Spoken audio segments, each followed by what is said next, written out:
আসসালামু আলাইকুম ওয়ারাহমতুল্লাহি ওয়াবারাকাতুহ। প্রিয় বালিয়াডাঙ্গি ইসলামিক টিভি শ্রোতা ও বন্ধুরা, আশা করি আপনারা ভালো আছেন। আজকে যেই গল্পটি আপনারা শুনতে যাচ্ছেন, গল্পটির নাম হচ্ছে আলো আধার। আর আমি আছি আপনাদের সঙ্গে মোহাম্মদ লুবান। এডিট পরিচালনায় রয়েছেন মঞ্জুর আলম, আর গল্পটি লিখেছেন ইনশিয়া আহমেদ হায়াত। গল্পটি যদি আপনাদের ভালো লেগে থাকে, লাইক কমেন্ট করে চ্যানেলটি সাবস্ক্রাইব করতে ভুলবেন না। তো চলুন বেশি দেরি না করে গল্পে যাওয়া যাক। রাত 1টা বাজে। বড় 8 কেজি মাছের ব্যাগ আমার হাতে ধরিয়ে দিয়ে কাটতে বলে হনহনিয়ে নিজের রুমে চলে গেলে। আমি তার যাওয়ার পানে চেয়ে আছি। একটা মানুষ এতটা নির্দয় কিভাবে হতে পারে? মাছগুলো নিয়ে রান্নাঘরে রেখে তার জন্য খাবার বেড়ে রুমে নিয়ে গেলাম। খাবার তার সামনে রেখে চলে আসছিলাম, পেছন থেকেই তার ডাক। আলো, কালকে সকালে আমি মাছ ভাজা খাবো, তাই মাছগুলো যেন এখনই কেটে রাখো। আর হ্যাঁ, কালকে সকালেই যেন আমি মাছ পাই। জি বলে বের হয়ে গেলাম। বাবা মা শখ করে নাম রেখেছিল আলো, কিন্তু জীবনে আলোই আসলো না। অন্ধকার আর অন্ধকার দেখতে পাই। পানির গ্লাস নিয়ে আমার বর শাওনের সামনে দাঁড়িয়ে আছি। উনি ওনার মতোই খেয়ে যাচ্ছে। একটা বার জিজ্ঞেস করল না যে আলো তুমি কি খেয়েছ? আমিও না, কার কাছ থেকেই বা কি আশা করি? বিয়ের 1.5 বছর হয়ে গিয়েছে আর আমি মা হতে পারিনি। এর চেয়ে বড় কষ্ট আর কি হতে পারে? তাকে একটা বাচ্চা দিতে পারিনি, তাই আজ আমার এই দশা। শাওন খাবার শেষ করে শুয়ে পড়ল। আমি সব গুছিয়ে লাইট অফ করে রান্নাঘরের দিকে গেলাম। এই বাড়ির নিয়ম, বরের আগে স্ত্রী খাবার খেতে পারবে না, তাই রোজ শাওনের জন্য রাত 1টা-2টা পর্যন্ত অপেক্ষা করি। বাবা নামক ছায়াটা নেই, তাই আমার এই অবস্থা। পাতিলে অল্প ভাত ছিল, তাই খেয়ে মাছ কাটতে বসলাম। মাছের দিকে চেয়ে মুচকি হেসে মাছকে বললাম, মাছ, আজ না আসলেও পারতি, আজও আমায় ঘুমানো যাবে না। জানিস তো আমি মাছ কাটতে পারি না, তারপরেও অল্প শিখেছি, আর কাটতে দেরি হয়। এই জিনিসটা শাওন জেনেও নিয়ে এসেছে। কি আর করার, তোকে এখন আমার কাটতে হবে। মাছ কাটতে কাটতে নিজের কথাগুলো বলে ফেলি। আমি আলো, ইসলাম। আমাদের পরিবারে আমরা 5 জন সদস্যই ছিলাম। আমি, আম্মু, আব্বু আর ছোট ভাই, আর আমার দাদি। আমার ভাই আমার থেকে 2 বছরের ছোট ছিল। আমার আব্বু প্রবাসী ছিল। তখন আমি ক্লাস 6-এ পড়ি। আব্বু একেবারের জন্য এসে পড়ে। দিনকাল ভালো যাচ্ছিল, কিন্তু হঠাৎ কি যে হলো, আমাদের জীবন একেবারে অন্ধকার নেমে আসলো। আব্বু রোড অ্যাক্সিডেন্টে মারা গেল, আর আমরা এতিম হয়ে গেলাম। কোথাও যাওয়ার জায়গা নেই। আত্মীয় স্বজনও আমাদের থেকে মুখ ফিরিয়ে নিয়েছিল। শেষ ফলে আমার মা ও দাদি মিলে সিদ্ধান্ত নিল আমাকে পড়াশোনা ছেড়ে কাজে লাগতে হবে। কি আর করার, ক্লাস 8-এ আমার পড়াশোনার অবসান ঘটে। কিন্তু আমার ভাই পড়াশোনা করছে। করবেই না কেন? বংশের একমাত্র ছেলে, লেখাপড়া না করলে কি হয়? মায়ের কাছ থেকে সেলাই কাজ শিখে তা দিয়ে শুরু করলাম, আর আশেপাশের বাড়ির ছোট ছোট বাচ্চাদের পড়িয়েই চলতো আমাদের জীবন। আমার মায়ের কোমরে ব্যথা থাকতো, তাই উনি সেলাই করতো না। আমার মা মাঝে মাঝে বাবার বাড়ি থেকে কিছু সাহায্য পেত, হঠাৎ তাও বন্ধ হয়ে গেল। মামা আর সাহায্য করতে পারবে না, সাফ সাফ জানিয়ে দিল। ছোট থেকেই আমার দাদি আমায় দেখতে পারত না, কারণ মেয়ে হয়ে জন্মেছি তাই। আমার দাদির সাথে মাও তেমন হয়ে গিয়েছে। সারাদিন সেলাই আর টিউশনি, সাথে বাসায় সব কাজ আর রান্নাবান্না আমাই করতে হতো। হয়তো এইসবের কারণেই সংসার জীবনে কাজের জন্য কথা কম শুনতে হয়েছে। আমার জীবনের প্রত্যেকটি সিদ্ধান্ত অন্য কেউ নিয়েছে, আর সিদ্ধান্ত সব সময়ের মতো ভুল ছিল। আমি কি চাই তা নিয়ে কারো মাথা ব্যথা নেই। হয়তো সবাই আমাকে মানুষ কম, রোবট বেশি ভাবত। আমার বয়স যখন 24, তখন আমার বিয়ে হয় শাওনের সাথে। বিয়ে নিয়েও কত শত কথা। কেউ আমায় বিয়ে করতে চায়নি, আমার নাকি দোষ আছে, আমি নাকি ভালো না, তাই তো বড় বোন রেখে ছোট ভাই বিয়ে করে ফেলেছে। এমন অনেক কথা শুনেই যাচ্ছিলাম। আমার পরিবার আমায় বিয়ে দেয়নি, কারণ আমি তাদের প্রয়োজন ছিলাম। যখনই দেখলো তাদের ছেলে বিয়ে করে ফেলেছে, পড়াশোনার পাশাপাশি একটা কাজ করছে, তখন আমায় ব্যবহার করা টিস্যুর মতো ছুঁড়ে ফেলে দিয়েছে। আমার ছোট ভাই আকরামের যখন 21 বছর বয়স, হঠাৎ করেই সে এক মেয়েকে নিয়ে হাজির। বাসায় এসে বলল সে বিয়ে করেছে। তখন আমি 23 বছরে পা দিয়েছি। আমি হাসি মুখে ছোট ভাইয়ের বউকে বরণ করে নিয়েছিলাম। তার জন্য আমায় কথা শুনতে হয়েছিল। আমি কখনো কোনো কিছুর প্রতিবাদ করিনি, আর করার প্রয়োজনও পড়েনি, কারণ এইসব আস্তে আস্তে সয়ে গিয়েছিল। এভাবে হুট করে আকরামের বিয়ের কারণে সমাজ ও পরিবারের কাছে আমি হাসির পাত্র আর বোঝা হয়ে গিয়েছিলাম। যে যেভাবে পেরেছে আমায় মেশিনের মতো ব্যবহার করেছে। ঠিক 1 বছর পর আকরামের শাশুড়ি আমার জন্য বিয়ের প্রস্তাব আনে। মা আর দাদি না দেখেই রাজি হয়ে যায়। হবেই না কেন, বাড়ি থেকে যত তাড়াতাড়ি সম্ভব বিদায় করতে পারলেই হলো। আমি তখনও চুপ ছিলাম। অবশেষে শাওনের সাথে আমার বিয়েটা হয়েই গেল। বিয়ের পর জানলাম শাওন মুদির দোকানদার, ইনকাম ভালোই, কিন্তু তার জুয়ার নেশা আছে। তার জন্য সে রোজ রাতে দেরি করে বাসায় ফিরত। মাছ কাটতে কাটতে ভোর হয়ে গেল। আজও আজান দিচ্ছে, আজও ঘুমোতে পারলাম না। মাছগুলো নিয়ে ধুয়ে রেখে রুমের দিকে পা বাড়ালাম। নিজের রুমের কাছে এসে চুপ করে তাকিয়ে রইলাম। আমার রুম থেকে আমার বরের খালাতো বোন রূপা বের হয়ে আমাকে দেখে অবাক। আরে বাবি, আমি আসলে আপনাকে খুঁজছিলাম, আপনি কোথায় ছিলেন? রান্নাঘরে ছিলাম, শান্তভাবে। তো আজ কি নিতে এসেছেন? ফোনের চার্জার, নাকি চিরুনি, নাকি টর্চ লাইট? আসলে আমার না চা খেতে ইচ্ছে করছিল, তাই আপনার কাছে আসলাম, এক কাপ চা বানিয়ে দিতেন তাই। আচ্ছা ঠিক আছে, আপনি যান, আমি নিয়ে আসছি। না ভাবি, থাক, আমার লাগবে না, এখন আর ইচ্ছে নেই, বলে দ্রুত পায়ে নিজের রুমের দিকে পা বাড়ালো। আমি তার যাওয়ার পানে চেয়ে আছি। এটা নতুন কিছু নয়। পড়াশুনোর জন্য শাওনের খালাতো বোন ওদের সাথে থেকেই ভার্সিটিতে পড়ছে। রোজ রোজ রাত বিরাতে আমাদের রুমে এসে পড়া তার রুটিন হয়ে গিয়েছে। এই বিষয়ে আমার বড় শ্বশুর শাশুড়িকে বলায় অনেক কথা শুনতে হয়েছিল। এরপর থেকে কিছু বলি না কাউকে। রাত বিরাতে রূপাকে চা নুডলস বানিয়ে দিতে হবে, কারণ সে বাড়ির অতিথি, আর অতিথিকে আপ্যায়ন করতে হয়। কথাটা অবশ্য আমার বর বলেছে। রুমে এসে বসেছি 5 মিনিট হলো। প্রচুর ঘুম পাচ্ছে, কিন্তু ঘুমানো যাবে না। এই বাড়ির নিয়ম হলো বউ মানুষেরা বেশি ঘুমান না, অন্ধকার থাকতেই উঠে পড়ে। তাই নামাজ পড়ে ঘর হালকা গুছিয়ে উঠান ঝাড়ু দিয়ে রান্নাঘরে আসলাম। ফ্রিজে এখনও গরুর মাংসের পাতিলটা পড়ে আছে। আমি খুব ভালোই রান্না করি, আমার রান্নার অনেক প্রশংসাও পেয়েছি। অবশ্য আমার বড় ননার সাথী আর ছোট ননদ সুচি আমার হাতের গরুর মাংস অনেক পছন্দ করে। আমার বর তার বোনদের অনেক ভালোবাসে। গতকাল তারা বেড়াতে এসে বাসায় রাগারাগি আর কথা কাটাকাটি করে চলে যায়। এর জন্য আমিই দায়ী, কারণ সব সময়ের মতো এবারও তাদের জন্য আমার বর বাজার থেকে মাংস কিনে নিয়ে এসেছিল, আর আমি তা রান্না করেছিলাম। কিন্তু খাবার টেবিলে বসে সবাই খাবার মুখে নিয়ে থুথু করছিল, কিন্তু আপুরা একটা টু শব্দও করেনি। তারা আমার দিকে শুধু চেয়েছিল। তখন শাশুড়ি বলেছিল, এইগুলো তুমি ইচ্ছে কইরা করছো না, যাতে আমার মায়ারা খাইতে না পারে? এত হিংসে পেটে নিয়ে থাকো কেমনে? আহা মা, ছাড়ো না, এতদিন ধরে খাচ্ছি, কই কখনো তো এমন হয়নি, আজ প্রথম হয়েছে, তাতে কি? সাথী, হ্যাঁ মা, বাদ দেও। ভাবির হাতের রান্না কতবার খেলাম, কখনো তো লবণ মরিচের কম বেশি হয়নি। আজ হয়তো ভুল করে হয়েছে, নয়তো কেউ করেছে। সুচি রূপার দিকে চেয়ে কথাটা বলল। নে, এইবার তো খুশি? আমার মাইয়াগুলোরে দেখতে পারস না, তাই মাংসে লবণ বেশি দিছস, তাই না? না মা, আমি সব ঠিকঠাকই দেখেছিলাম, তারপরও কিভাবে যে লবণ বেশি হয়ে গেল বুঝতে পারছি না। হ্যাঁ, তা বুঝবা কেমনে? লবণ নিত অন্য কেউ মিশাই দিছে, তাই না? কতবার কইছিলাম শাওন রে, এমন ফকিন্নি বাড়িতে বিয়ে করিস না, কিন্তু আমার কথা শুনোস না। বাপ পোলা মিল্লা বলস, মাইয়া ভালো। আহা মা, বাদ দাও না। আলু মাংসে আলু আর টমেটো দিয়ে জাল করো, দেখবা লবণ কমে যাবে। ঠিক আছে আপু। শাশুড়ি আমার রাগে ফুসতে ফুসতে চলে গেল, সাথে শ্বশুরও। শাওন চুপচাপ আমার দিকে চেয়ে আছে। এইবার তো খুশি হয়েছেন ভাবি? শাওন, কি বিয়ে করছো ঘরে?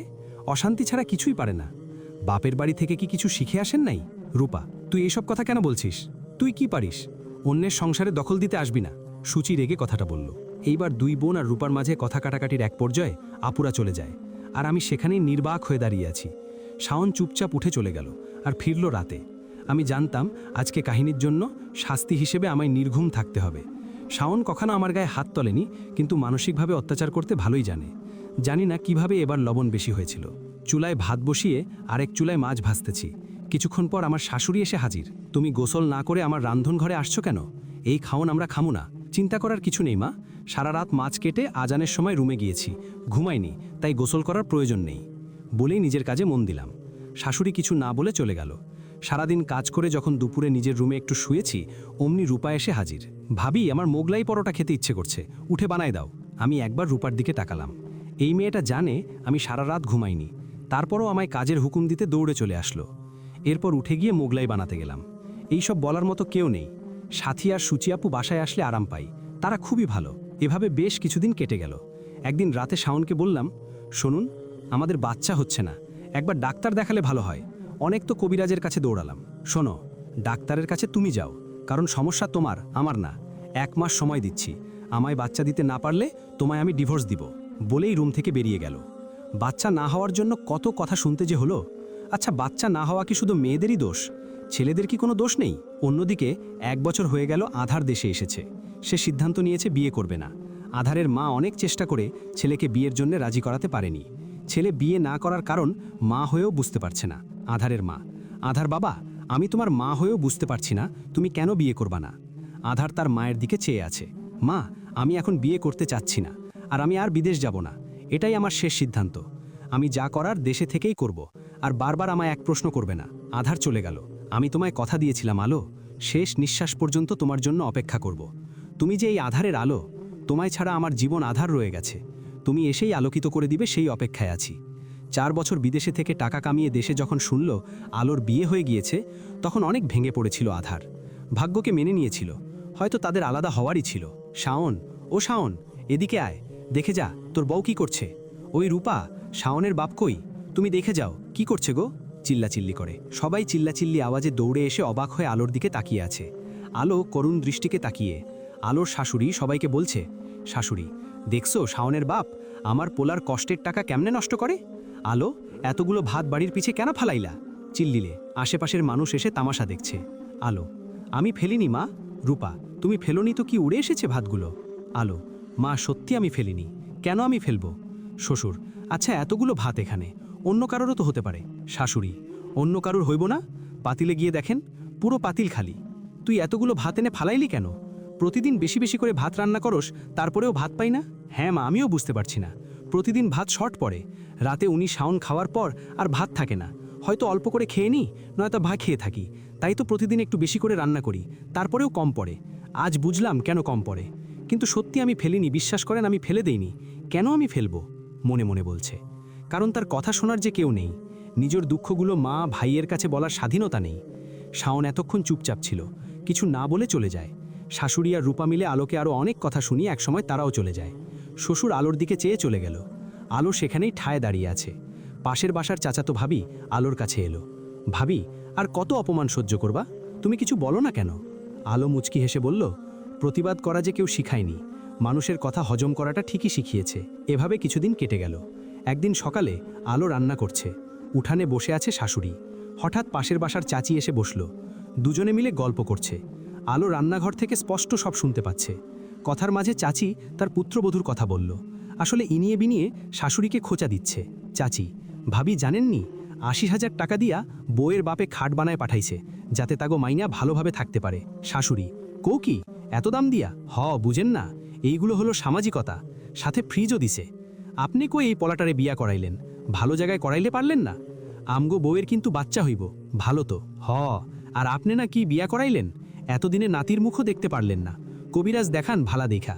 শাশুড়ি, অনেক দেখাইছি, কোনো কাম হয় না।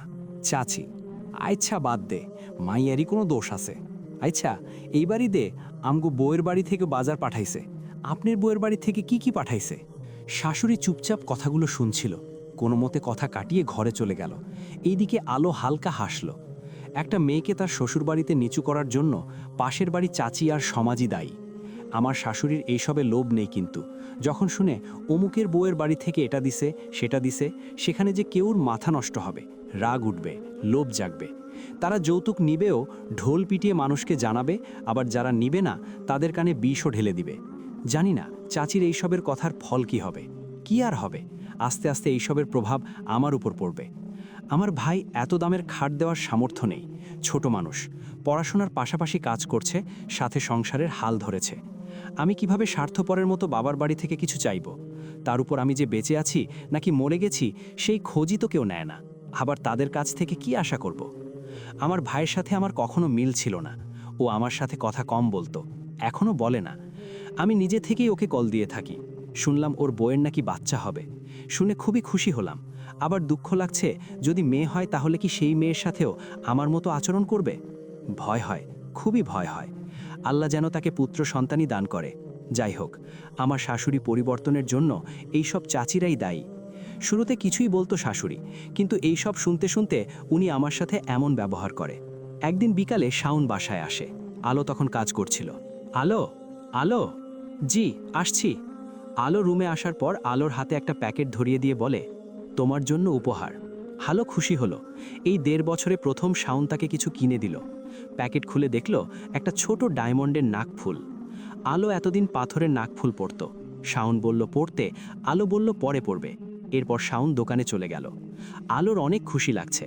প্রায় 5 মিনিট ধরে নাকফুলের দিকে চেয়ে আছে। অন্যদিকে আধার এলাকায় একটা দোকান দিল, ঔষধের দোকান। সে খেয়াল করল এলাকায় সব আছে, কিন্তু ঔষধের জন্য অনেক দূরে যেতে হয়। তাই সেই দোকান দিল। আজ থেকে দোকানে মালামাল এনে সব ঠিকঠাক করবে। আধার নিজের রুমে বসে হিসাব করছে।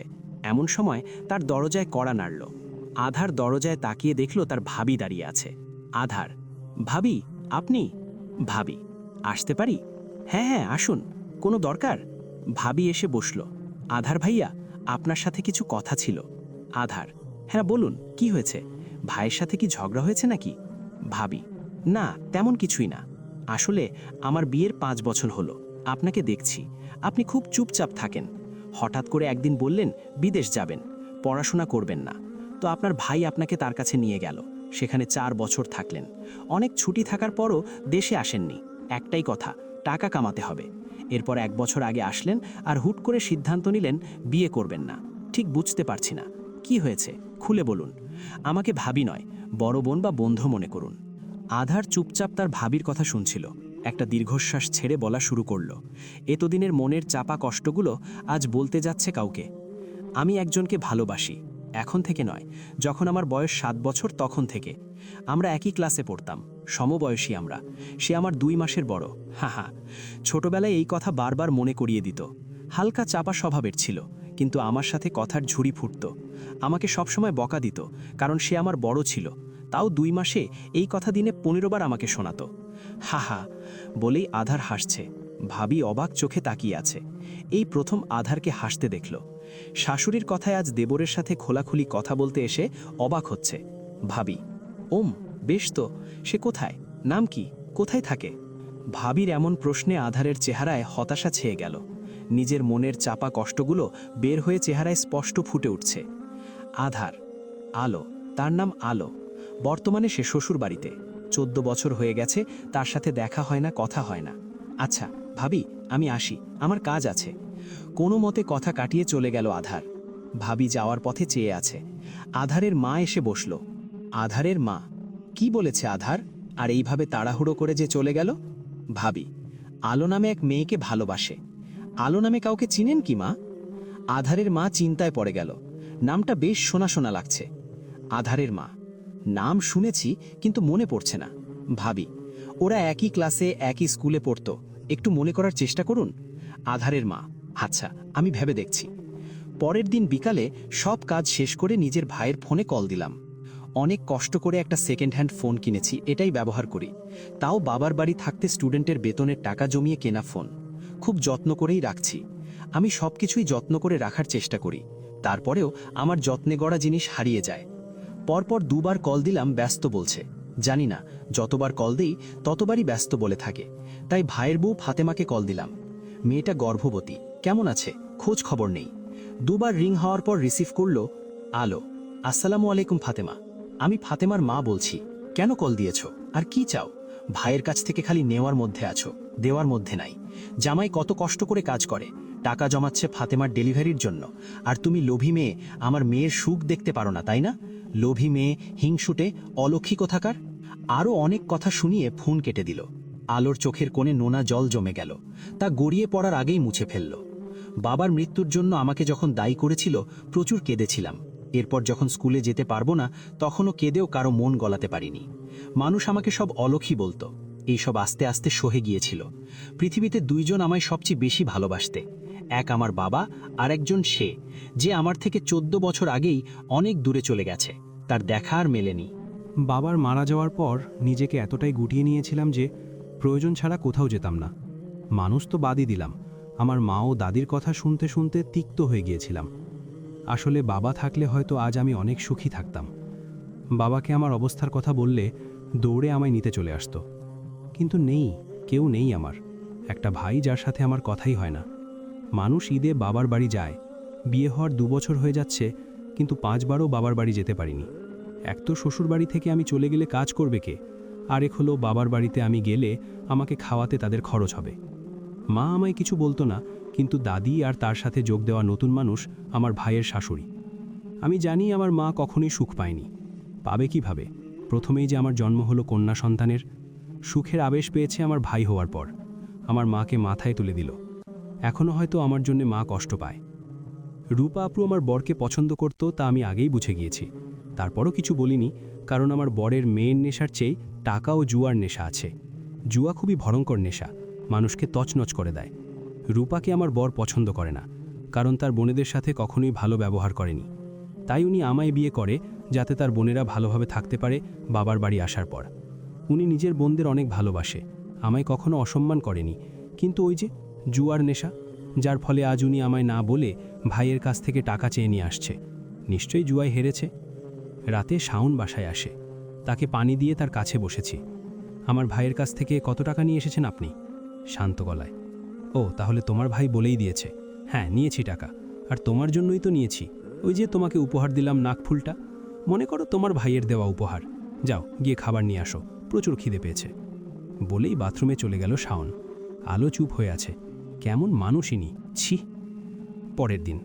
শাশুড়ি, বউ, আমার ব্লাউজটা সেলাই হয়েছে? আলো কিছু না বলে ব্লাউজ তার হাতে দিয়ে দিল। বাবার বাড়ি থেকে নিজের সেলাই মেশিনটা নিয়ে এসেছিল, কারণ ওখানে দুটো সেলাই মেশিন, একটা মায়ের জন্য আর একটা নিজের জন্য। কয়েক ঘন্টা পর শাওন বাসায় এসে তার মায়ের রুমে গেল। মা, কি হয়েছে? ফোন করে আসতে বললা কেন? তোর বউ কি করছে জানোস? আবার কি করেছে? রহমান চাচার বউয়ের কাছে তোর বউ তার সেলাই মেশিন বিক্রি করে, বাবার বাড়ি গেছে। মানে কি? কেন? আর বিক্রি করার সময় তোমরা কোথায় ছিলা? আমার ব্লাউজটা দিয়েই নিজেই বেঁচে গেছে গা, একবারও বলে যায় নাই। এখন তোর বউয়ারে তুই কিছু বলবি? আমার তো দাম নাই। রূপা, হ্যাঁ অনেক হয়েছে। শাওন ভাই, এবার কিছু করো। বিক্রি করছে যাতে আমাদের জামা কাপড় বানায় দেওয়া না লাগে। শাওন প্রচুর রেগে আলোকে কল দিচ্ছে, কিন্তু ফোন বন্ধ। 1 ঘন্টা পর আলো এসে হাজির। এখান থেকে বাবার বাড়ি যেতে 40 মিনিট লাগে। আলো কিছু না বলে নিজের রুমে পা বাগায়। আলো বাসায় এসে নিজের রুমে চলে গেল। রুমে গিয়ে সে অবাক, শাওন বসে আছে, হয়তো তার অপেক্ষা করছে। আলো রুমের দিকে খেয়াল করে দেখল মেঝেতে পড়ে আছে তার সব জামা কাপড়, সব এলোমেলো হয়ে আছে। শাওনের দিকে একবার চেয়ে দেখলাম সে তার দিকেই চেয়ে আছে। সে একটা হাসি দিয়ে বলল, তুমি তো সেলাই ভালো পারো, তাই ভাবলাম জামাগুলো কেটে দেই, তুমি না হয় সেলাই করে নতুন ডিজাইন করে নিবা। তোমার সেলাই মেশিনটা যে দেখছি না। মানুষ কতটা খারাপ হলে এমন করতে পারে। আলোর সব জামা বের করে মাছ দিয়ে এলোমেলোভাবে কেটে দিয়েছে। এমনভাবেই কেটেছে যে কিভাবে জোড়া লাগাবে তাই ভাবছে। আলো, আমার ভাইয়ের কাছ থেকে কত টাকা নিয়ে এসেছেন আপনি? কেন? টাকা তো দিয়েই আসলা, আর কি দরকার? কেমন ভাই তোমার, বোনকে সামান্য টাকা দিতে পারে না। যাই হোক, আমার কাজ আছে, আমি দোকানে গেলাম। বলে শাওন জ্বলে গেল। আলো জামাগুলোর দিকে চেয়ে আছে। এই জামাগুলো তার নিজের বানানো, নিজের টাকা দিয়ে বানিয়েছে। আর সাথে ননদ ও ননাসের দেওয়া উপহার ছিল। বিয়ের পর এক সুতাও কিনে দেয়নি, অথচ আমার সবগুলো জামা এইভাবে নষ্ট করে দিল। আসলে জুয়াখোরদের কাছে কিছু আশা করাই বোকামি। সুই সুতো নিয়ে কাঁচি দিয়ে হালকা ঠিক করার চেষ্টা করছি। রাতে শাওন বাসায় আসলো। শীতের সময়, বছরের শেষ। এই শীতে তাকে অপেক্ষা করতে হয় 1-2 পর্যন্ত। সারা রাত জুয়া খেলে, এরপর দোকান বন্ধ করে বাসায় আসে। কেউ কিছু বলে না। শাওনের হাতে বাজারের ব্যাগ দেখে মনে মনে বলল, আজও নতুন শাস্তির ব্যবস্থা করেছে হয়তো। শোনো, চালে গুঁড়োগুলো দিয়ে পিঠা বানাতে বসো, কালকে আমার বোন আর ভাগিনাদের জন্য পিঠা নিয়ে যাব। আলো চুপচাপ শাওনের দিকে চেয়ে আছে। এরপর খাবার দিল। খেয়ে শুয়ে পড়েছিলাম। আজকে ভাত নেই। রোজ রোজ ভাতের ঝামেলা ভালো লাগে না। দেখে গিয়েছিলাম ভাত আছে।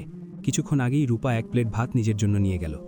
এ মেয়ে রাত 8টায় একবার খেয়েছে আর 12টায় একবার খেয়েছে। জানি না কেন এমন করল। অন্য কেউ খাবে কিনা সেদিকে খেয়াল নেই।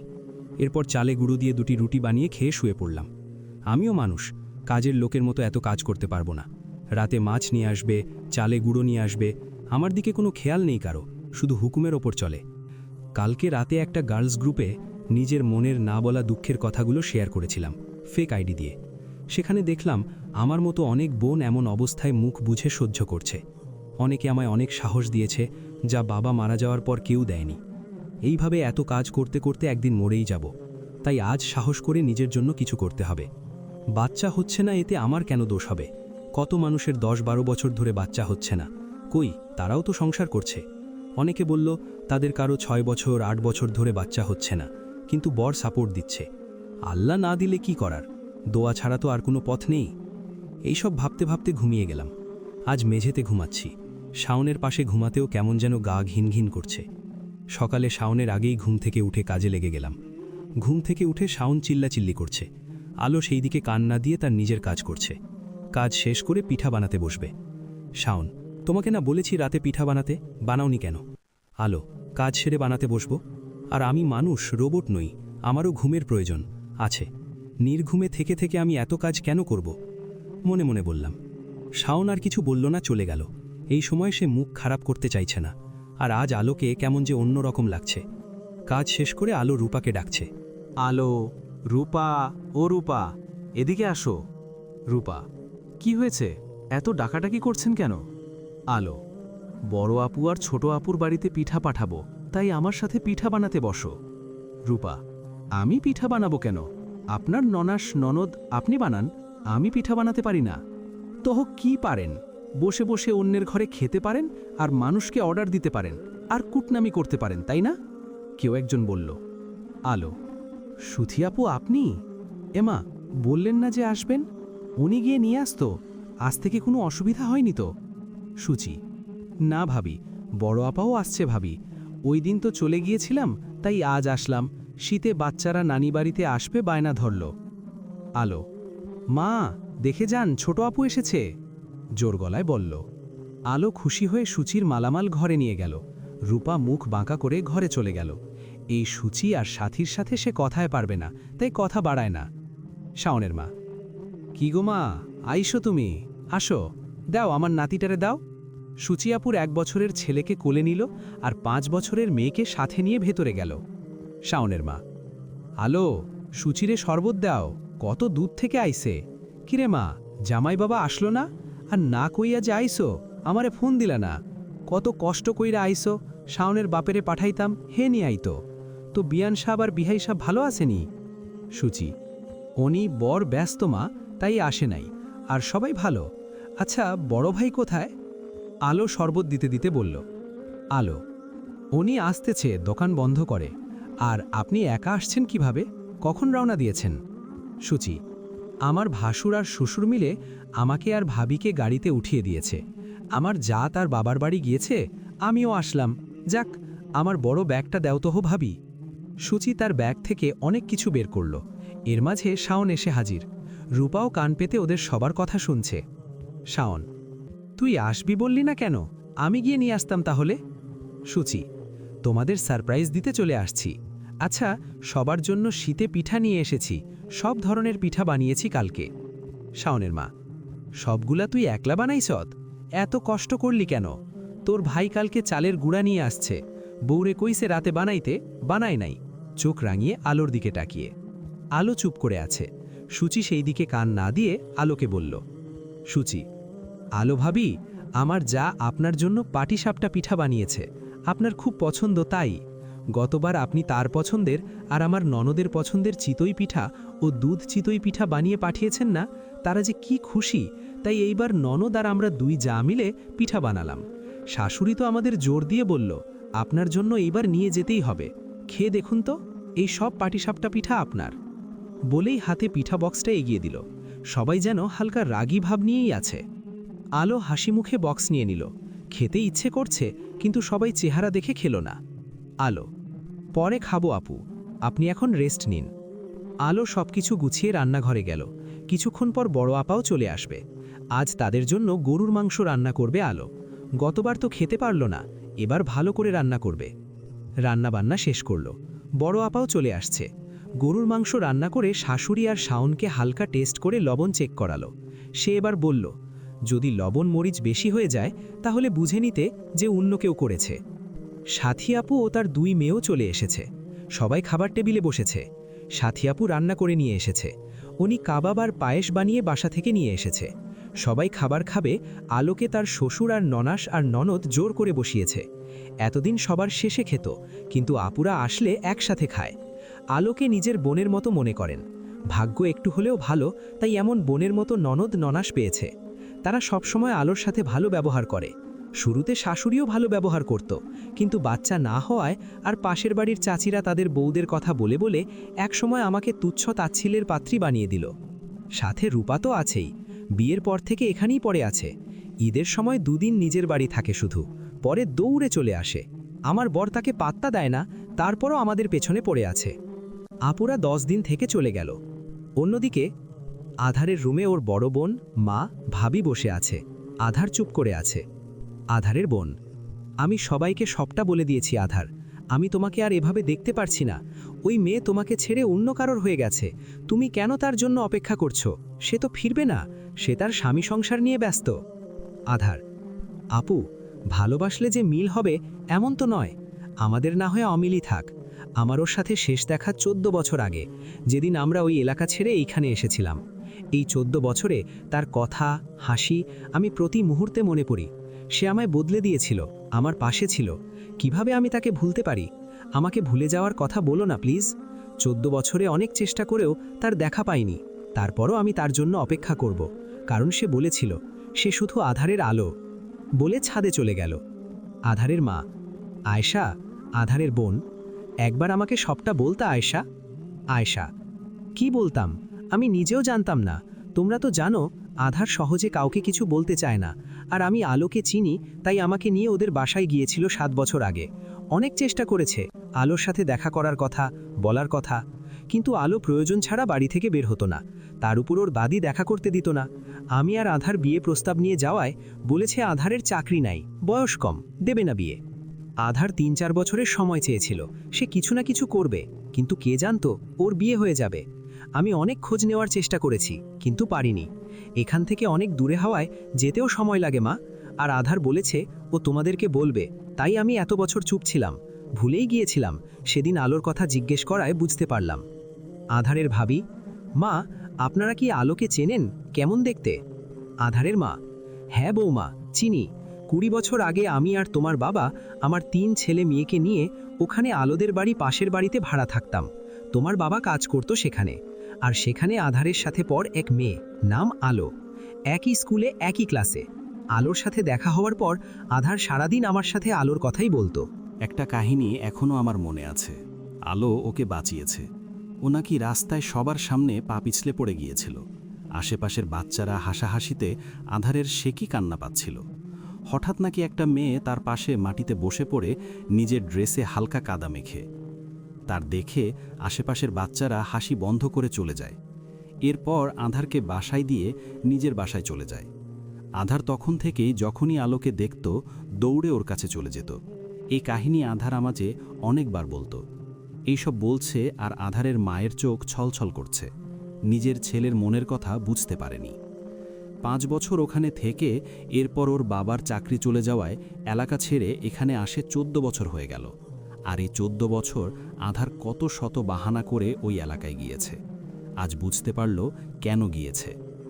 এভাবে অনেক দিন কেটে যায়। আলোর ভাইয়ের বউয়ের বাচ্চা হওয়ার সময় চলে এলো। একদিন সকালে শাওন আলোকে বলছে, শাওন, আলো, দোকানের মাল উঠাবো, তোমার ভাইয়ের কাছ থেকে 10,000 টাকা চাও তো। আলো, কি বলেন? আমার ভাই কোথা থেকে টাকা দিবে? আর কয়দিন পর ওর বউয়ের ডেলিভারি, আপনি জানেন না? হ্যাঁ, আমি কিছু চাইলেই এই সমস্যা সেই সমস্যা, আর বিয়ের সময়ও তো কিছু দেয় নাই। আমি আহামরি কি চেয়েছি যে দিতে পারবে না? আমাকে ধার দিতে বলো, আমি ফেরত দিয়ে দিব। আলো, দেখুন, এটা সম্ভব না। এর আগেও আপনি আমায় না বলে ওর কাছ থেকে টাকা নিয়ে এসেছেন। আমি পারবো না। শাওন হালকা রেগে গেল। শাওন, শোনো, নিজের কাপড় চোপড় রেডি করো, আমি তোমায় গাড়িতে উঠিয়ে দিব। টাকা নিয়ে আসতে পারলে আসবা, না পারলে আসার দরকার নেই। এমনিতেও তুমি কোনো তাজেরই না। আমি আমাদের বিয়ের এতদিন হয়ে গেছে, বাবা হতে পারলাম না। আমি দোকানে যাচ্ছি, এসে যেন তোমার মুখ না দেখা লাগে। বলেই চলে গেল। আলো সেখানেই ঠাই দাঁড়িয়ে আছে। দুপুরে শাওন খাবার খেতে এসে দেখে আলো নেই। সারা বাড়ি খুঁজেও আলোকে পেল না। দৌড়ের মাও বলল আলো নাকি চলে গেছে। এর মানে সত্যি চলে গেছে। যখন গিয়েছে টাকা নিয়েই আসবে, তাই সে মাথা ঘামালো না। বাবার বাড়ির দরজার দাঁড়িয়ে আছে আলো। আলোকে এভাবে এত বড় ব্যাগের সাথে দেখে সবাই অবাক হয়েছে আছে। আলোর দাদি বিরক্ত নিয়ে বসে আছে। হুট করে আলোর আশায় সবাই অবাক। বাবার বাড়ির দরজার সামনে দাঁড়িয়ে আছে আলো। নিজের সাথে করে আনা ট্রলি ব্যাগটা বাহিরে রেখে হাতে খবরের কাগজে মোড়ানো একটা বক্স নিয়ে প্রবেশ করল। আলোকে এখানে দেখে ওর মা ও ভাইয়ের বউ এগিয়ে এলো। এই সেই আলো যার চোখের নিচে কালি, অনেকটা ফুলে গেছে, অনেক। এই ফুলা মোটা নয়, অতিরিক্ত পরিশ্রমের ফলে এমন অবস্থা হয়ে গেছে। কেমন ফ্যাকাশে লাগছে দেখতে। নিজের মলিন চেহারা নিয়ে দাঁড়িয়ে আছে। আলোকে দেখে ওর মা জিজ্ঞেস করল, মা, আলো, তুই এই সময় এখানে আর এত বড় ব্যাগ নিয়ে এসেছিস কেন? দাদি, কেন আবার? আমার নাতির থেকে আর টাকা নিয়ে পেট ভরে নাই, তাই আবার আইসা টাকা নিত? আলো দাদির দিকে চেয়ে মুচকি হাসল। সাথে তার ভাইয়ের শাশুড়ি কাচুমাচু হয়ে দাঁড়িয়ে আছে। আলো তার কাছে গেল। আলো, চাচি, টাকাটা দিন। ভাইয়ের বউ, কিসের টাকা আপু? অবাক সবাই, অবাক, বুঝতে পারছে না কি হচ্ছে। আলো সেদিকে কান্না দিয়ে এবার একটু জোরে বলল, টাকাগুলো দিন। আলোর ভাইয়ের শাশুড়ি রুমে গিয়ে টাকা এনে আলোর হাতে দিল। আলো, আমি এখানে টাকা নিতে আসিনি। ওই দিন আমি টাকার জন্য পাঠাইনি। যার কাছে বিয়ে দিয়েছেন সে আমায় না বলে টাকা নিতে চলে আসে। যাই হোক, টাকা আমি ওই দিনের পরের দিনই ফেরত দিয়ে গিয়েছি। আকরামের শাশুড়ি আমায় বাসায় যেতে মানা করায় তার কাছেই বাহিরে থেকে টাকা দিয়ে চলে গিয়েছি। ফাতেমা, এই নাও টাকা। আকরাম আসলে ওকে দিয়ে দিবা, আর বলবা আমি টাকা চাইনি, আমার টাকার প্রয়োজন নেই। ফাতেমা, মা, আপু টাকা দিয়েছে বলেননি কেন? আর আপুকে বাসায় আনেননি কেন? ফাতেমার মা আমতা আমতা করে বলল, আসলে আমার মনে ছিল না। আর কিছু বলার আগেই আলো তাকে থামিয়ে বলা শুরু করল। আলো, আমি আজকে এখানে কিছু কথা বলার জন্য এসেছি, যা গত 12 বছর বাবা মারা যাওয়ার পর বলা হয়নি। দাদি, কি বলতে আইসো তুমি? কয়দিন পর পর দৌড় দিয়ে আইসা তামাশা করো? আলো, দাদিমা, আমার বিয়ে 2 বছর হয়েছে। এই 2 বছরে 5 বারও আমি এই বাড়িতে আসিনি। তাহলে কিভাবে বলেন যে 2 দিন পর পর এসেছি? আচ্ছা, আমায় আপনি দেখতে পারেন না কেন? আমি মেয়ে বলে? আপনাকে একটা প্রশ্ন করি, আপনি যখন জন্ম নিয়েছেন তখন কি ছেলে হয়ে জন্ম নিয়েছেন নাকি মেয়ে হয়ে? বলেই একটু দম নিল। কান্না পাচ্ছে খুব। এই প্রথম আলো মনের চাপা কথাগুলো বলছে, আর বলতেই হবে। আজ না বললে কখনোই বলা হবে না। সবাই চুপ হয়ে আছে। আলোর মা ও ভাইয়ের বউ কাঁদছে। আলো, আপনারা আমাকে সবসময় টিস্যুর মতো ব্যবহার করেছেন। বাবা অ্যাক্সিডেন্টে মারা গেছে, তা কি আমার দোষ? সবসময় সব কিছুর জন্য আমাকে দোষ দেয়া হয়েছে। আমাকে পড়াশোনা বাদ দিয়ে কাজের লোকের মতো খাটানো হয়েছে, কারণ বংশের ছেলেকে লালন পালন করতে হবে তাই। থাকা, খাওয়া, পোশাক সব দিক থেকে আমি বঞ্চিত ছিলাম। আমার কষ্টের টাকা দিয়ে সংসার চালিয়ে আমাকেই কথা শোনানো হতো। আর একবারও কি আমায় দেখতে চেয়েছেন ওই বাড়িতে বেঁচে আছি নাকি মরে গিয়েছি? ওই বাড়িতে কেমন আছি একবারও খোঁজ নেননি। আরে একবারও দেখতেও যাননি। আর না আমায় কখনো বলেছেন এই বাড়িতে আসতে। কখনো ফোন দিয়ে 2 মিনিট কথা বলে জিজ্ঞেসও করেননি যে আলো কেমন আছো। আমি নিজে থেকে বেহায়ার মতো ফোন দিতাম আর আপনাদের কথা শুনতাম। আচ্ছা, বিয়ে দিয়ে দিয়েছেন, ব্যাস, দায়িত্ব শেষ। আপনাদের মাঝে দায়িত্ববোধ নামক জিনিসটা মরে গিয়েছে। আর সবচেয়ে বড় কথা, জীবনে একটা জিনিস চেয়েছিলাম, আধারকে বিয়ে করার কথা। সেখানেও আমাকে শাস্তি হিসেবে একজন অমানবিক পুরুষের হাতে তুলে দেয়া হয়েছে। কেন এই বাড়ির ছেলে যদি তার পছন্দের মানুষকে জীবনসঙ্গী বানাতে পারে, তাহলে মেয়েটি কেন পারবে না? কেন? আলো কান্নায় ভেঙে পড়ল। কত বছর পর কাছে জানা নেই তার। বিয়ের সময় বিদায়ও কাঁদেনি সে। ফাতেমা আলোর পাশে এসে দাঁড়ালো। কি বলে সান্ত্বনা দিবে বুঝতে পারছে না। আলোর মাও কাঁদছে। হুট করে আলোর দাদি এমন কিছু বলল যার জন্য কেউ প্রস্তুত ছিল না। দাদি, ও এই কথা, এবার বুঝছি। তোমার নাগর বুঝে আইসা পড়ছে, তাই না? তার সাথে যাওয়ার জন্য এত কথা। আমাগো মান সম্মান ডুবানোর জন্য এই রাস্তা। তোরে তো জন্মের সময় মাইরা ফালানো উচিত ছিল। আলোর মা, মা, আপনি এগুলো কি বলছেন? চুপ করুন দয়া করে, আজ কিছু বলবেন না। আলো কান্নার মাঝেই হেসে দিল। সবাই অবাক হলো। আলো, সত্যি দাদি, আপনি আর আপনার মানসিকতা কখনোই বদলাবে না। যাক, আমি কাউকে কোনো কৈফিয়ত দিতে আসিনি। যেই কাজে এসেছি তাই করি। চোখের জল মুছে ফাতেমার হাতে খবরের কাগজে মোড়ানো বক্সটা দিল। আলো, তুমি খুব মিষ্টি মেয়ে ফাতেমা, আমার ভাইয়ের খেয়াল রেখো। আর হ্যাঁ, তোমার যদি মেয়ে হয় তাহলে দয়া করে এই বাড়িতে এদের কারো ছায়া তোমার মেয়ের উপর পড়তে দিও না। জীবনটা অভিশপ্ত হয়ে যাবে। আল্লাহ যেন তোমায় কন্যা সন্তান না দেয়। আর এই বক্সটা আকরামকে দিয়ে দিও। তোমার উপর আমার বিশ্বাস আছে তুমি এই বক্সটা খুলবে না, কারো কথাইও খুলবে না, প্লিজ। ফাতেমার মায়ের দিকে তাকিয়ে বলল, আমি চাই বক্স আকরাম খুলুক। নিজের খেয়াল রেখো, ভালো থেকো। আলো কথা শেষ করে বাহিরের দিকে পা বাড়ালো। ফাতেমা, আপু, আপনার ভাই আসার পরই যেতেন, নিজ হাতে দিতেন বক্সটা। আলো মুচকি হাসল। আলো, আমার যে সময় নেই ফাতেমা, তুমিই দিয়ে দিও, এটার জন্যই এসেছিলাম। আলোর মা আলো হাত ধরে ওকে জড়িয়ে ধরে কাঁদছে। আলো কিছুক্ষণ চুপ করে থেকে বলল, আমায় ছাড়ুন, যেতে দিন, যেতে হবে। আলোর মা, মাগো, আমারে মাফ কইরা দাও। আমি কোনো দিন তোমার সাথে ভালো ব্যবহার করি নাই। মায়ের, শাশুড়ির সাথে থাকতে থাকতে তার মতোই হয়ে গিয়েছি। তুমি আমারে মাফ কইরা দাও। আলো, মাফ করার কিছুই নেই। আর জন্ম দিলেই কি মা হওয়া যায় নাকি? আপনাকে আমি তুমি থেকে আপনি কেন ডাকি জানেন? কারণ আমার কাছে আপনজন যখন পর হয়ে যায় তখন তাকে আপনি বলে ডেকে থাকি। আপনাকে ঠিক মা বলে কবে ডেকেছি বলতে পারবেন? পারবেন না। আলো চুপ হয়ে কথাগুলো শুনে ভাবতে লাগলো। আলো সবার দিকে চেয়ে বলল, আশা করি আমার চেহারা যেন আপনাদের না দেখা লাগে। এর মাঝে ফাতেমা আকরামকে মেসেজ করে আসতে বলে। কেন যেন আজ তার ভয় করছে। আলো কাউকে কিছু বলার সুযোগ না দিয়ে বাইরে চলে এলো। দ্রুত পায়ে একটা অটোতে উঠে বাস স্ট্যান্ডের দিকে যাচ্ছে। চলে যাচ্ছে দুই পরিবার থেকে বহু দূর। গার্লস গ্রুপ থেকে এক আপুর সাথে তার পরিচয় হয়। তার কষ্টের কাহিনী শুনে আপু তার কাছে চলে আসতে বলে। ওই আপু একা থাকে, আলো তার ফোন নাম্বার নিয়ে রাখে, সময় কাজে লাগবে তাই। আজ সকালে শাওনের বলা কথাগুলোর পর সিদ্ধান্ত নেয় চলে যাবে বহুদূর। অনেক আপু তাকে সাহস দেয়, নিজের জন্য লড়াই করার শক্তি দেয়, যার ফল আজ। সেই আপু ঠিকানা দিয়ে দিয়েছে, আলো সেই ঠিকানায় রওনা হয়েছে শাওনদের বাড়িতে। শাওনের মা শাওনকে বকছে। শাওনের মা, তোর বউ স্বর্ণের চেইন লইয়া গেছে গা, আমারে জিগায়ও নাই, তুই কিছু কস না তাই মাথায় উঠছে, এমনি এত কাম ফালাইয়া বাপের বাড়ি গিয়া মরছে। চেইন আমার কাছে রাখছি, হারাই যাইব গা তাই। বিয়ের মধ্যে বাপের বাড়ির থেকে চিকুন সুতার সমান চেইন আনছিল, সেইটাও লইয়া গেল, পোড়া কপাল আমার। রূপা, থাক খালা, শাওন ভাই আপনারে নতুন দেখা চেইন আয়না দিবনে। শাওন কিছু না বলে রুমে চলে গেল। আলমারি খুলে দেখল পুরনো কাপড় চোপড় পড়ে আছে, আর শাড়ি, বিয়ের মধ্যে উপহার পেয়েছিল সেসব শাড়ি, কিছু নতুন 3 পিস যেগুলো কোনো ভালো দিনে পরতো, ওইগুলো নিয়ে বাকি সব রাখা, খালি বিয়ের শাড়ি পরে আছে। শাওন ভাবছে চেইন নিয়ে গেল। বিয়ে 2 বছরে মা সেই যে চেইন নিয়েছে, কত চাওয়ার পরও দেয় নাই, আর আজ নিজে থেকেই নিয়ে গেছে। ব্যাপারটা কেমন যেন লাগছে। শাওন তাড়াতাড়ি তার ড্রয়ার দেখল যেখানে টাকা রাখে, সেটা খুলে দেখল না, টাকা যেখানে ছিল সেখানেই আছে। কিছুক্ষণ গুনে নিল, সব ঠিক। বিয়ের সময় একটা ট্রলি কিনেছিল, ওটা নেই। শাওন এইসব ভেবে কুল পাচ্ছে না। ভাবল অনেকদিন পর বাবার বাড়ি থাকতে গিয়েছে, তাই এইভাবে গেল।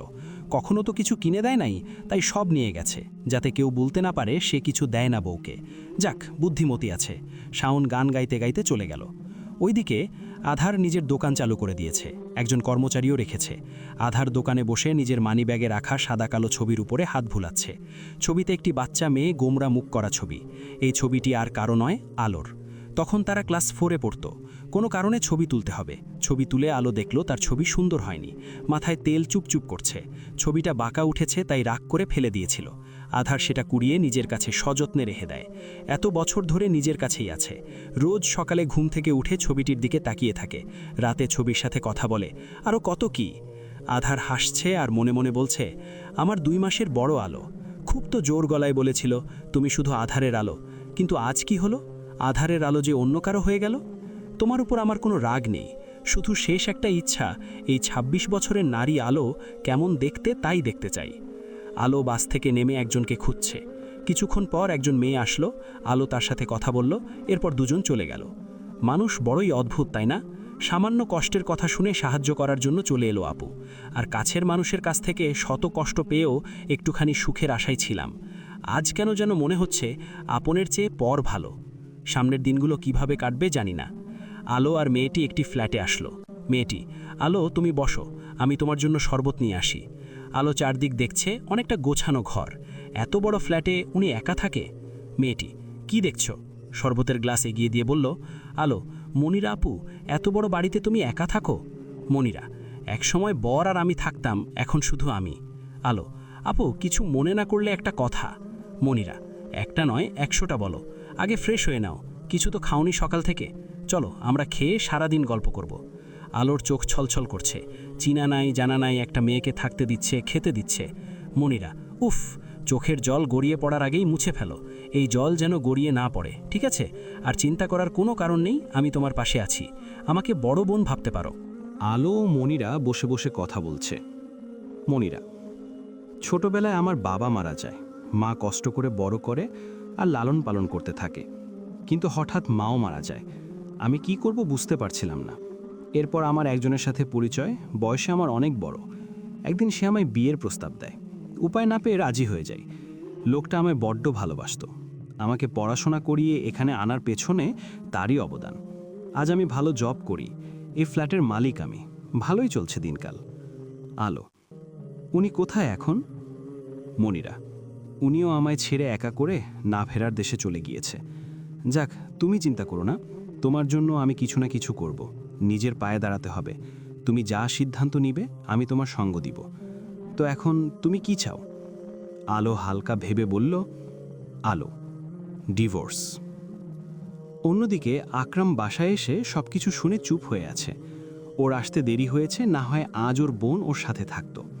বোনের দেওয়া বক্সটা খুলতে বড্ড ভয় করছে। কয়েকবার কল করেছে কিন্তু ফোন বন্ধ। শাওনকেও কল দিয়েছে, সেখানেও নেই। তার বোনের কিছু হলো না? 7-5 না ভেবে বক্সটা খুলল। বক্সের ভেতরে ছোট ছোট বাচ্চা মেয়ের 2টা জামা, যা দেখে আকরাম অবাক। এটা তো তার বোনের ছোটবেলার জামা, যেটা যখন আকরাম ছোট ছিল হুটহাট করেই আলোর জামা পরে ফেলতো। আকরামের এই জামা নাকি খুব পছন্দের। অনেক ঝগড়া হতো। এরপর আকরামের মা জামাটা আলমারিতে রেখে দেয়, বের করেনি আর। আকরাম ভেবেছিল ফেলে দিয়েছে। এটা কিভাবে আলোর কাছে ছিল? জামাগুলো বড় ছিল, এখন দেখে মনে হচ্ছে আলো কেটে হালকা ছোট করে 1 বছরের বাচ্চার সাইজ বানিয়ে একটু ডিজাইন করে দিয়েছে। এরপরও আকরামে চিনতে ভুল হয়নি যে এটা আলোর জামা। বক্সে জামার সাথে ছোট একটা বক্স, আর তার পাশেই সাদা কাগজ, হয়তো চিঠি। ছোট বক্সটা খুলে দেখল বক্সে ছোট ছোট রিং, কানের দুল। আকরাম চিঠিটা হাতে নিল, পড়তে বেশ ভয় করছে।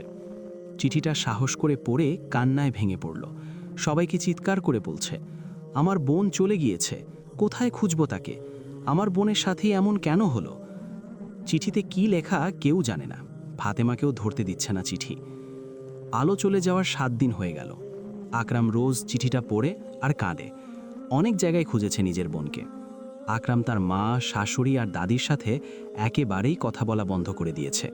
ফাতেমার সাথে কথা বলে, আর সে চায় তার যেন মেয়েই হয়। এই অবস্থায় ফাতেমার অনেক খেয়াল রাখছে আকরাম। শাওনের বাসায় গিয়েও শাসি এসেছে সবাইকে। শাওন চিন্তায় পড়ে গেল, আলো হঠাৎ কোথায় চলে গেল। 2 দিন পর শাওনের 2 বোন এসেছে। শাওনদের বাসায় এসেই রূপাকে রুম থেকে বের করে 4-5টা চর বসিয়ে দিয়েছে 2 বোন মিলে। ওদের এমন কাজে সবাই হতভম্ব হয়ে গিয়েছে। 2 বোন প্রচুর রেগে আছে। শাওনের 2 বোনের চিল্লাচিল্লিতে পুরো বাড়ি মাথায় উঠে গেছে। পাশের বাসার চাচিরাও চলে এসেছে। শাওনের বড় বোন সাথী রূপার চুল ধরে কয়েকটা চর বসিয়ে দিয়েছে। সুচি শাওনের অপেক্ষা করছে। শাওনকে 5 মিনিটের মধ্যে বাসায় আসতে বলছে। শাওনের মা তার 2 মেয়ের কাণ্ড দেখে বুঝতে পারছেন না কি করবে। সাথী, তোকে এই বাড়ি থাকতে দিয়েছি, খেতে দিয়েছি কি অন্যের সংসার ভাঙার জন্য? বলেই হাত মুষ্টিবদ্ধ করে রূপার পিঠে 2টো কিল মেরে দিল। সুচি, এতদিন ধরে মায়ের জন্য চুপ ছিলাম, কারণ মায়ের বোনের মেয়ে বলে, কিন্তু অনেক সহ্য করেছি। আমাদের বাসায় থেকে খেয়ে আমাদেরই ক্ষতি করতে চলে এসেছিস। ডাইনি, তোকে তো। আরও 2টা চর বসিয়ে দিল। শাওনের মা 2 বোনকে সাথী রূপা থেলে ছাড়িয়ে নিল। শাওনের মা, আরে মাইয়াটারে এমনি মারতাসোস কেন? কি করছে রূপায়? সুচি, কি করছে জানতে চান? কিছুদিন আগে তো বড় গলায় আলোকে ভাতের জন্য কথা শুনিয়েছিলেন। এই আপনার বোনের ভাজ্জি ভাত ফেলে দিত যাতে করে আলো খেতে না পারে, আর তার প্রমাণ আমার কাছে আছে। কতটা খারাপ হলে আরেকজনের খাবার দেখতে পারে না। রোজ রোজ ভাত নিয়ে বাড়ির পিছনে পুকুরে ফেলে দিত। ওই দিন পুকুরে না পড়ায় আপনি দেখে আলোকে কথা শুনিয়েছেন, যা নয় তাই বলেছেন, আর রূপায় ভাতগুলো ফেলে দিত। তার প্রমাণ আছে। জীবনে প্রাণ ভরে নিজের বোনের ভাজ্জির কার্যকলাপ দেখেন। শাওনের মা সহ সবাই অবাক। রূপা কেঁদে বাসিয়ে ফেলছে। এভাবে ধরা খাবে ভাবতে পারেনি। শাওন অবাকের শেষ পর্যায়ে চলে গেছে। বলে কি, এর মানে এতদিন যা শাস্তি দিয়েছে তার জন্য আলো নির্দোষ ছিল, বিনা দোষে শাস্তি পেয়েছে। সাথী, ওই যে গরুর মাংসে লবণ বেশি হওয়ার জন্য যে আলোকে কথা শুনিয়েছিলেন, সেটাও আপনার বোনঝি করেছে, যাতে করে আমরা খেতে না পারি। কতবার বলেছি একে এই বাড়িতে রাখবেন না, কিন্তু কথা শুনেনি। আর তুই শাওন, তোরে কি বলবো? জুয়াখোর, নির্দয়, পাষাণ। তোর কারণে একটা মেয়ে রাত 1-2টা পর্যন্ত জেগে থাকে। কখনো কি একবার জিজ্ঞেস করেছিস যে আলো তুমি কি খেয়েছো? আরে কখনো কি একটা সুতাও কিনে দিয়েছিস, বা জিজ্ঞেস করেছিস আলো তোমার কিছু লাগবে? বিয়ে করেছিস, ব্যাস দায়িত্ব শেষ। কোনো দায়িত্ববোধ নামক জিনিস আছে নাকি নাই? সুচি, আরে নিজে গামলা ভরে খেয়ে ঘুমিয়ে পড়তা, তুমি দেরি করে আসছো, নিজে বেড়ে খেতে পারো না? আর কোনখানের নিয়ম রাখছেন মা, যে জুয়াখোর ছেলে জুয়া খেলে রাত 1-2টা পর্যন্ত, তারপর বাসায় আসবে আর তার জন্য না খেয়ে বসে থাকবে তার স্ত্রী? আলো কি মানুষ না? আপনাদের কি বিবেক বলতে কিছুই নাই? শাওনের মা, এখানে ভুলের কি? সংসার তো আমিও করছি, আলো একলা করে নাই। আর ওই মাইয়ার লিগে এত ঝগড়া করতাছোস কেন? ঝগড়া করব না কেন? নিজে তো ছেলেকে শিক্ষা দেন নাই। আমরা ভালো করার জন্য একজন সাংসারিক মেয়েকে বিয়ে করাইছি, ভাবলাম ভালো হয়ে যাবে। কিন্তু কে জানতো যে শাওন অমানুষ হয়ে গেছে। রাত 1টা বাজে মাছ কিনে আনে, আবার সকালে খাবে, তাই সারা রাত মাছ কাটতে দিয়ে নিজে আরামে ঘুমায়। কেন আলোর ঘুম পায় না? নাকি সে মানুষ না, সে রোবট? শাওন মাথা নিচু করে আছে, নিজের বোনদের কাছে অপরাধী মনে হচ্ছে। আচ্ছা ভাই, আজ যদি তোর মতো আমাদের বড় এমন আচরণ করতো তখন কেমন হতো বল? তোমরা সবাই যে একটা মানুষকে এত অত্যাচার করলা, এটা কি ঠিক করলা? আরে রোজ রোজ ভাত কম পড়ায় কতদিন না খেয়েছিল কে জানে। এই রূপা এত কিছু করলো, তোমাদের কি চোখে পড়ে নাই, নাকি চোখে ছানি পড়েছে? শাওনের মা, শাওন কি বলবে বুঝতে পারছে না। তোরা এত কথা কিভাবে জানোস? এখনও আপনার এটা নিয়ে মাথা ব্যথা যে আমরা কিভাবে জানি এত কথা? একটু অনুতপ্ত নাই? ছি ছি ছি, কেমন ঘরে আমাদের জন্ম হলো। সুচি, মা, আলোর বাচ্চা হয় না, একবারও কি ডাক্তার দেখাইছেন? মানুষের কথা শুনে শুনে এই কবিরাজ সেই কবিরাজের কাছে নিয়ে গেছেন। পোলার বউরে নিয়ে ডাক্তার দেখাইতেন, কিন্তু তা করেন নাই। আমাদের পাশের বাসার চাচি বিয়ের 22 বছর হয়ে গেছে, নিঃসন্তান। কই, তারা তো সুখে সংসার করছে। তোদের যদি কখনো ফোনে কল দেই, তখনও আলোর দোষের লিস্টে আমাদের শোনাতি। কখনো কি তার গুণের কথা বলেছিস তোরা? শাওনের মা, মুখ কালো হয়ে গেল। কিছু কিছু মানুষকে শত বুঝালেও তারা বুঝবে না, তেমনি শাওনের মা। আমি কেন ডাক্তার দেখাবো? সমস্যা আমার না আলোর। তুই ডাক্তার? হ্যাঁ, তুই কি ডাক্তার নাকি? আরে ডাক্তারও তো বলতে পারবে না যে সমস্যা তার নাকি তার বউয়ের। একবার চেক আপ করাতি। আর সমস্যা কি খালি মেয়েদেরই থাকে, ছেলেদের থাকে না? তোরে বলে লাভ নাই সাথী। এই রূপা, এই মুহূর্তে এই বাড়ি ছেড়ে তুই চলে যাবি। আর তুই এই বাড়িতে থাকলে আমরা এই বাড়িতে কখনো আসবো না। সুচি আর শাওন, তোরে কয়েকদিনের সময় দিচ্ছি। আলোর কাছে মাফ চেয়ে সসম্মানে আলোকে এই বাড়িতে নিয়ে আসবি। আলো যদি না থাকে তাহলে মনে রাখ, তোর বোনেরা মরে গেছে।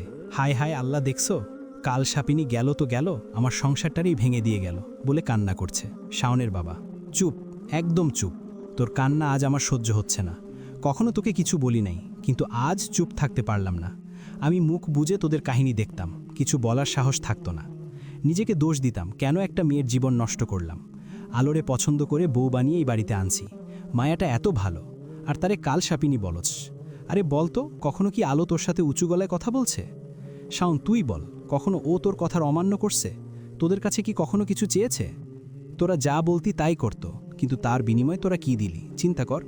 সুযোগ পেলেই তোর এই বঞ্ঝি কাজের অর্ডার দিয়ে বসত। রাত বেড়াতে শাওনের ঘরে গিয়ে এই খাবে সেই খাবে বলে আলোর ঘুম হারাম করে দিছে। এগুলো কি তোর শাওনের মা, তোর চোখে পড়তো না? শাওনের মারে, কত বড় ভুল করলি। সংসার আলো না, তোরাই ভেঙে দিলি। সোনার হরিণকে চিনতে পারলি না। এখনও সময় আছে, আলোর কাছে মাফ চেয়ে নিয়ে আয় এই বাড়িতে। শাওন চুপ করে মাথা নিচু করে আছে। কথাগুলো তীরের মতো লাগছে। সত্যি তো, কি না করেনি আলোর সাথে। মানসিকভাবে অত্যাচার করেছে, কত রাত না খেয়ে নির্ঘুমে থেকেছে। আজ সত্যিই নিজের মাঝে অপরাধ বোধ কাজ করছে। আর সাথী, আরেকটা কথা কি জানিস? তুই না সত্যি আলোর যোগ্য না। তুই থাক তোর মতো। আর তুই রূপা, তুইও থাক। আজ আমি এই বাড়ি একেবারের জন্য ছেড়ে দিলাম। অমানুষরা আমার আপনজন হতে পারে না। সুচি, রূপারে, কি করলি তুই? এগুলো কেন করলি? একটা মানুষকে তিলে তিলে এইভাবে মারলি? ছি ছি ছি। আপা চল, এই বাড়িতে থাকলে আমাদের উপরে এমন প্রভাব ফেলবে। আব্বা, আপনিও আইসা পড়েন আমাদের সাথে, এরা থাকুক। সুচি আর সাথী বের হয়ে গেল। পেছন পেছন শাওন আর শাওনের মাও বেরিয়ে এলো। সাথী আর সুচিকে ধরে রাখছে। শাওন, আপারে, আমাকে মাফ করে দে, আমি অনেক বড় ভুল করেছি। সুচি, আমাকে মাফ করে দে, আমি আলোকে খুঁজে নিয়ে আসব। তোরা এইভাবে চলে যাবি না প্লিজ। বলেই দুই বোনের পায়ের কাছে বসে পড়ল। শাওনের মা, মাগো যাইও না, আমারে রাইখা যাইও, আমার ভুল হয়ে গেছে। রূপারে আর রাখমু না, আমার পোলার বাউরে বাড়ি আনমু, আর কষ্ট দিমু না। সত্যি বলতাছি মাগো, যাইও না। কাঁদছে আর বলছে। শাওনের বাবার চোখও ছলছল করছে। এভাবে সংসারটা কেমন এলোমেলো হয়ে গেল। রূপাকে বাড়ি থেকে বের করে দেওয়া হলো। শাওন আকরামের বাড়িতে গেল। সেখানে আকরাম ও ফাতেমা তাকে অপমান করে বাড়িতে ঢুকতে দেয়নি। অনেক জায়গায় খুঁজেও আলোর কোনো খোঁজ পেল না শাওন। আলো নিজে বিয়ের কাবিননামার একটা ফটোকপি নিয়ে গিয়েছিল আর প্রয়োজনীয় কাগজপত্র নিয়ে গিয়েছে। একজন কাজীর সাথে কথা বলে ডিভোর্স পেপার তৈরি করে পাঠিয়ে দিল শাওনের কাছে। আলো নিজের সোনার চেইন ও আংটিটা মনিরার কাছে বিক্রি করে দিয়েছে, যা তার বাবার দেওয়া ছিল। আর মনিরার কাছে বিক্রি করার কারণ হলো নিজের কাছে টাকা হলে যেন আবার কিনে নিতে পারে। মনিরা টাকা দিতে চেয়েছিল, কিন্তু আলো নেয়নি। একটা মানুষের কাছ থেকে আর কত কি নিবে? কাবিননামার টাকা নেওয়ারও ইচ্ছা নেই আলোর। সে আর পেছন ফিরে তাকাতে চায় না। শাওনের বোনেরা সত্যি এই বাড়িতে আসবে না, সাফ সাফ জানিয়ে। এর চেয়ে বড় শাস্তি আর কিছুই না। শাওনের বাবা অনেক কষ্টে জমি বিক্রি করে মুদির দোকান দিয়েছিল, যাতে শাওন কোনো কাজ করে। কিন্তু কাজ কম, জুয়া খেলায় সব শেষ। তাই দোকান তিনি ফেরত নিয়ে নিজেই দোকানদারি করছে। শাওনকে উনি আলাদা করে দিয়েছে, বলেছে শাওন এখানে থাকলে তার বোনেরা আসবে না, তাই শাওন যেন অন্য কোথাও চলে যায়। শাওন আজ শূন্য। শত অনুতপ্ত হলে পুরনো দিন ফিরে পাওয়া যায় না। শাওনের মা তার এমন ভাঙা সংসার দেখে আফসোস করছে। কি হয়ে গেল? আলো চলে যাওয়ার 2 মাস হয়ে গেল। আলো নিজের জন্য একটা রুম ভাড়া নিয়েছে। সেখানে সে কিস্তিতে একটা সেলাই মেশিন কিনেছে। আপাতত ঘরে কিছু নেই, সামান্য টাকা ছিল, তা দিয়ে প্রয়োজনীয় জিনিস কিনেছে। একটা ঘরে কি না লাগে সেগুলো আস্তে আস্তে কিনবে। প্রথমে অল্প করে শুরু করতে চায়। মনিরা অনেকবার বলেছে তার সাথে থাকতে। আলো কারো উপর বোঝা হতে চায় না, কিন্তু মনিরা তাকে একটা ভালো ঘর নিয়ে দিয়েছে। মনিরার পরিচিত হওয়ায় ঘর ভাড়া কমিয়েছে। মানুষ বড়ই অদ্ভুত, চেনা নাই জানা নাই একজনকে সাহায্য করছে। মনিরার এই ঋণ কোনোদিন পূরণ করতে পারবে না আলো। অষ্টম শ্রেণী পর্যন্ত পড়াশোনা করতে পেরেছে, তাই আশেপাশের ছোট ছোট প্রাইমারি স্কুলের বাচ্চাদের পড়ায়। মনিরা বাচ্চাগুলোকে জোগাড় করে দিয়েছে। আশেপাশে দর্জি তেমন না থাকায় আলোর জন্য সুবিধা হয়েছে। নিজের এই কাজ দিয়েই নতুন জীবন শুরু করছে আলো। প্রথম জামা, প্রথম কাস্টমার মনিরাই ছিল। সে অনেকগুলো জামা বানায়, কিন্তু বিনিময়ে আলো তার কাছ থেকে টাকা নেয় না, নিতে চায় না। থাক না, বড় বোনের কাছ থেকে কি টাকা নেওয়া যায়? তারপরও মনিরা জোর করে আলোকে কয়েকটা 3 পিস উপহার দেয়। টাকা না দিয়ে উপহার দিয়ে টাকাটা যেমন শোধ করল, তেমনি আলোর প্রয়োজনও মিটল। আলোর দিনকাল ভালোই যাচ্ছে।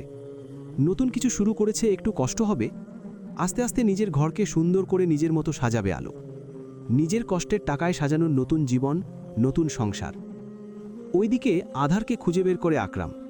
সব জানায় আধারকে। নিজের প্রিয়তমার এমন নির্মম কষ্টের কথা সহ্য হচ্ছে না আধারের। কোথায় খুঁজবে আধার আলোকে? আকরাম যাওয়ার আগে আলোর একটা ছবি দিয়ে যায়। বয়স তখন 24। ছবিটা আলোর বিয়ের দিনে তোলা। আকরাম তুলে নিজের কাছে রেখেছে। যে করেই হোক তার বোনকে সুখ এনে দিবে, আর সেই সুখ আধারের সাথে থাকলেই পাবে। আসলে এমনিতে হারিয়ে গেলে খুঁজে পাওয়া যায়, কিন্তু ইচ্ছাকৃতভাবে হারিয়ে গেলে খুঁজে পাওয়া বড়ই কষ্টকর ব্যাপার। আধার নিজের হাতে প্রিয়তমার ছবিকে নিয়ে রেখেছে। ছবিটি দেখতে হাত কাঁপছে। ঠিক কত বছর পর দেখতে যাচ্ছে তার আলোকে। অনেক চেষ্টা করেছিল আলোকে দেখার, কিন্তু পারেনি। আলোর বাড়িতে ঢুকতে দিত না তার দাদি। আলোকে বাহিরে বের হতে দিত না। প্রয়োজনে বের হলে ওর মা সাথে করে বের হতো। এখান থেকে যেতে আমার অনেক সময় লাগত। অনেক অপেক্ষা করতাম এক নজর দেখার জন্য। অবশেষে দেখতে পারবো আধারের আলোকে। সরাসরি না হোক, ছবিই দেখি। নতুন করে আসার আলো যখন পেয়েছি, তখন আর হাতছাড়া করব না। চেষ্টা করে যাব তোমাকে আমার জীবনের সাথে নিয়ে চলতে। অবশেষে আধার তার প্রিয়তমার ছবিটি দেখেই ফেলল। ভালোবাসার মানুষ যেমনই হোক, তার কাছে সবচেয়ে সুন্দরী রমণী লাগে। মন ভরে ছবিটা দেখছে, সাথে চোখ বেয়ে নোনা জল গড়িয়ে পড়ছে। বাসায় গিয়ে সবাইকে আলোর ছবি দেখালো। সবাই অনেকটা চিন্তিত, কিন্তু আধার খুব খুশি। এবার আলোকে খোঁজার পালা। আলোকে যে করেই হোক খুঁজতে হবে। এভাবে 6 মাস কেটে গেল। আলো এখন ভালোই আছে। সে সেলাইয়ের পাশাপাশি 3 পিস বিক্রি করে। নিজের ঘরের সামনেই রমজান মাসে ইফতার বানিয়ে বিক্রি করেছে। চিন্তা করে রেখেছে পিঠাও বিক্রি করবে। এলাকাটা শহর হওয়ায়, বাজার একটু দূরে হওয়ায় কেনাবেচা ভালোই চলে আলোর। সাথে বাচ্চাদের পড়ানো, এই নিয়েই তার জীবন চলছে। এখন আর খাবার জন্য অপেক্ষা করতে হয় না, না খেয়ে ঘুমাতে হয় না, নির্ঘুমে থাকতে হয় না।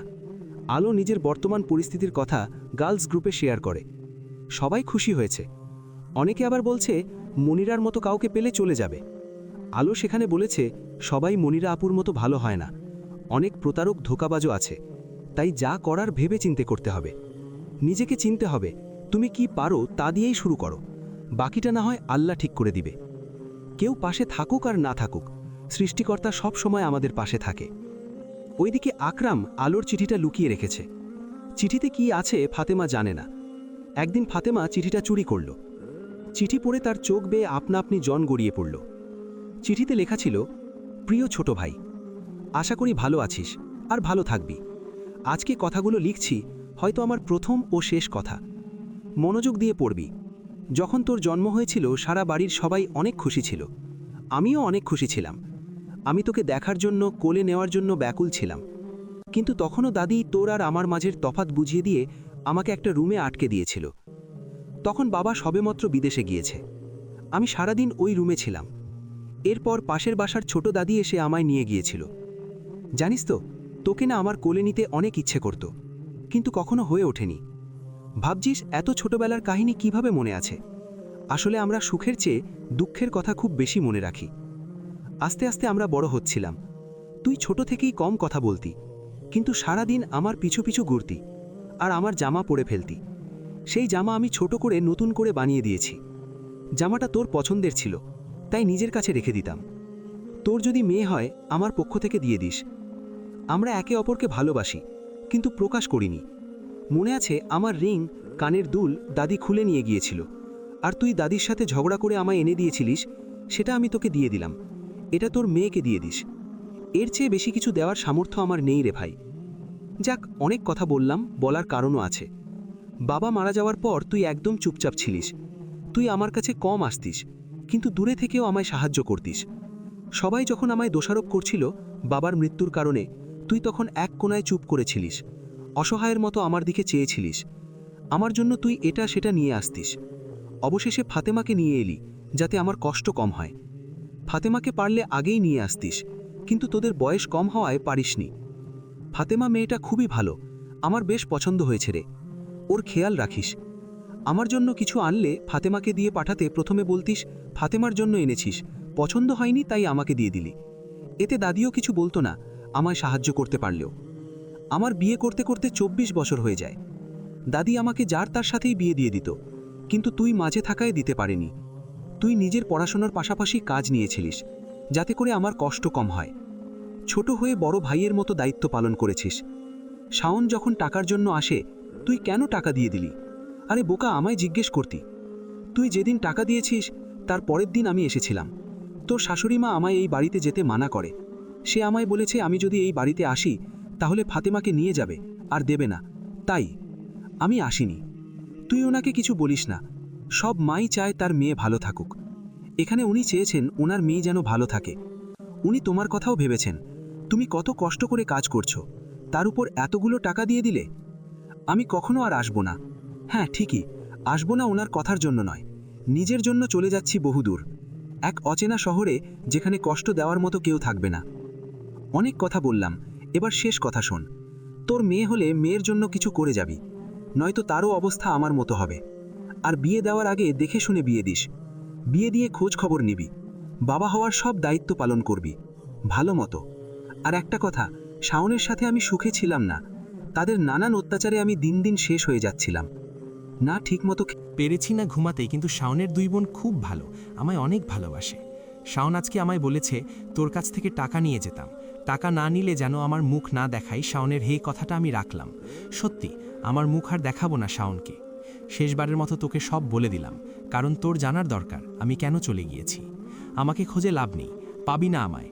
তার চেয়ে ভালো নিজের খেয়াল রেখে ভালোভাবে সংসার করো। ফাতেমার খেয়াল রেখো, মায়ের যত্ন নিও, আর দাদিরও খেয়াল রেখো। ভালো থেকো। তোকে দেখার অনেক ইচ্ছে ছিল, কিন্তু তোর সাথে দেখা হলে তুই আমাকে দেখলে যেতে দিবি না, তাই আমি তোর আড়ালেই চলে যাচ্ছি ভাই। ইতি, তোমার বড় বোন আলো। ফাতেমা চিঠিটা পড়ে তার মায়ের সাথে অনেক রাগারাগি চিল্লাচিল্লি করছে। চিঠি পড়ে সে খুব করে কাঁদছে। এখন বুঝলো আকরামের কেমন লেগেছে, সে কেন এত কেঁদেছে আর কেন কাঁদে। 8 মাসের শেষের দিকে পড়েছে ফাতেমা। এভাবে চিল্লাচিল্লির ফলে পেটে অনেক ব্যথা শুরু হয়ে গেছে। ফাতেমাকে হাসপাতালে নিয়ে যাওয়া হলো। অবশেষে আকরাম ও ফাতেমার কোল জুড়ে এলো ছোট একটি পরী, একটি মেয়ে বাবুর জন্ম হলো। এটাই আকরাম চেয়েছে। পরম আদরে নিজের মেয়েকে ভালোবাসছে, আদর করছে। নিজের মাকে সবাইকে বলছে তার মেয়ে হয়েছে। নিজের দাদিকে 50 বার জানিয়েছে তার মেয়ে হয়েছে। মিষ্টি নিয়ে সবার প্রথম দাদিকা খাইয়ে বলেছে আমার মেয়ে হয়েছে। ছেলের জন্য অনেক দোয়া করছিলেন, আপনার দোয়া কবুল হয় নাই দাদি। আমার মেয়ের সাথে যদি উল্টাপাল্টা কিছু করেন না, খবর আছে আপনার। মেয়ের নাম রাখা হয় আফরা ইসলাম ফারজানা। আলোর দাদি নিজের ভুল বুঝতে পেরেছে। তিনি নিজের নাতনির কাছে ক্ষমা চাইবে। অনেক বড় ভুল করেছে উনি। আকরামকে বলেছে আলোকে নিয়ে আসতে। অনেক খোঁজাখুঁজি করছে। একদিন আলো বাজার করে বাসায় ফিরছিল, তো সামনেই কিছু স্কুল কলেজের 2-3 জন ছেলে বসে বসে আড্ডা দিচ্ছে। আলোর থেকে বয়সে অনেক ছোট। আলো হেঁটে হেঁটে যাচ্ছিল, হঠাৎ ছেলেগুলো আলোকে দেখে বাজে মন্তব্য করছিল। আলো এক নজর ছেলেদের দেখে চলে গেল। একটু সামনে গিয়ে আশেপাশের কয়েকটা দোকানিদারদের জিজ্ঞেস করল ছেলেদের ব্যাপারে। দোকানি বলল এলাকার স্থানীয় ছেলেগুলো, ভদ্র পরিবারের ছেলে, এখানেই বসে থাকে। আলো তাদের নাম জিজ্ঞেস করল। একজন রিফাত, অনিক, সাগর। তাদের ঠিকানা নিয়ে নিল। এরপর বাসায় চলে গেল। পরের দিন সকালে রিফাত ঘুম থেকে উঠে নিজেদের ড্রয়িং রুমে এসে অবাক। মুহূর্তেই ঘা ঘেমে একাকার হয়ে গেছে। কি করবে বুঝতে পারছে না, কারণ তার মায়ের সামনে বসে আছে গতকালকের সেই মেয়ে। দুজনে কথা বলছে। রিফাত তার মাকে খুব ভয় পায়। রিফাত জলদি ঘুরে নিজের ঘরে পা বাড়ালো, আর অমনি তার মায়ের ডাক। রিফাতের মায়ের সামনে বসে আছে আলো, আর তাকিয়ে আছে রিফাতের দিকে। রিফাত এক জায়গায় দাঁড়িয়ে আছে, ভাবছে এই মেয়ে তার বাসা চিনল কিভাবে। নিশ্চয়ই তার মায়ের কাছে নালিশ করে দিয়েছে। কিভাবে নিজেকে বাঁচাবে তাই ভাবছে। তার ভাবনার পানি ঢেলে দিল আলো। রিফাতের মা, রিফাত এদিকে এসো। রিফাতের মা হাসি মুখে রিফাতকে ডাক দিল। রিফাতের গা শিউড়ে উঠল। তার মা হাসি মুখে ডাকছে কেন? নিশ্চয়ই আজ তার খবর আছে। রিফাত তাদের সামনে গিয়ে আমতা আমতা করছে। আলো রিফাতকে কিছু বলার সুযোগ না দিয়ে বলল, আলো আন্টি, আপনার ছেলে এত ভদ্র, এত ভালো, কি যে বলবো। সবার সাথে ভালো ব্যবহার করে, আর ওই দিন আমায় সাহায্য করেছে, তার জন্য আমি চিরকৃতজ্ঞ। আপনি ভালো শিক্ষা দিয়েছেন, তাই আজ এত ভালো ভালো কাজ করছে রিফাত। রিফাতের মা, আমি আমার ছেলেকে সবসময় বলি মানুষ বিপদে পড়লে সাহায্য করতে। আজ আমি সার্থক, সত্যি খুব ভালো লেগেছে। তুমি যে এসেছো আমি খুশি হলাম। এভাবে আসা যাওয়া করো। রিফাত যখন তোমাকে বড় বোন বলেছে এই বাড়ি নিজের মনে করো। রিফাত অবাকের শেষ পর্যায়ে চলে গিয়েছে। তার মা আর আলোর কথোপকথন শুনে আগামাথা কিছুই বুঝতে পারছে না, তাই ৭-৫ না ভেবে প্রশ্ন ছুড়ল আলোর দিকে। রিফাত, আপনি কিসের কথা বলছেন আপু? আমি বুঝতে পারছি না। জিজ্ঞাসু দৃষ্টিতে তাকিয়ে আছে আলো। মা, ভুলে গেছো কালকের কথা? রিফাতের কালকের কথা শুনেই গলাটা শুকিয়ে গেল। আলো রিফাতের অবস্থা দেখে হালকা হেসে বলল, আরে কালকে না আমাকে কিছু বখাটে ছেলে উত্ত্যক্ত করছিল, আর তুমি আর তোমার বন্ধুরা আমায় বাঁচালে, আমাকে সুন্দর করে সাবধানে বাসায় পৌঁছে দিয়েছ, মনে নেই? রিফাত আলোর কথা শুনে টাস্কি খেয়ে আছে। আলো, জানেন আন্টি, রিফাত যাওয়ার আগে বলল আপনি আমার বড় বোনের মতো, কোনো সমস্যা হলে আমাদের বলবেন, আমরা সাহায্য করব। আপনার ছোট ভাইগুলো আছে, চিন্তা করবেন না। কথাগুলো বলে চলে গেল। এমন ছেলে কয়জন পায় আন্টি? আপনি খুবই ভাগ্যবতী যে এমন একটা ছেলে পেয়েছেন। নয়তো আজকালকার ছেলেরা যেই পরিমাণ ফাজিল আর লম্পট হচ্ছে, মেয়ে দেখলে বাজে কথা বলতে মনে চায়। মেয়ে বড় হোক বা ছোট, তাদের যা আসে না, তাই না রিফাত? আলো রিফাতের দিকে তাকালো। রিফাতের মা রিফাতের দিকে হাসি মুখে তাকিয়ে আছে। এই প্রথম তার ছেলের প্রশংসা শুনে বেশ ভালো লাগছে। রিফাতের মাঝে কেমন জানি অপরাধ বোধ কাজ করছে। সে নিচু হয়ে তাকিয়ে আছে। রিফাতের মা, ঠিক বলেছ আলো, আজকাল ভালো ছেলে খুঁজে পাওয়া মুশকিল। আমার ছেলের জন্য অনেক চিন্তা হতো, ভাবতাম বাজে ছেলেদের সাথে মিশে যদি খারাপ হয়ে যায়, কিন্তু আজ তোমার কথা শুনে আমার গর্ব হচ্ছে। আমার ছেলে আমার বিশ্বাস রেখেছে। আমি সব সময় বলি মেয়েদের সম্মান করবা। আজ তোমার কথা শুনে মনে হচ্ছে সে সত্যি আমার কথা রেখেছে।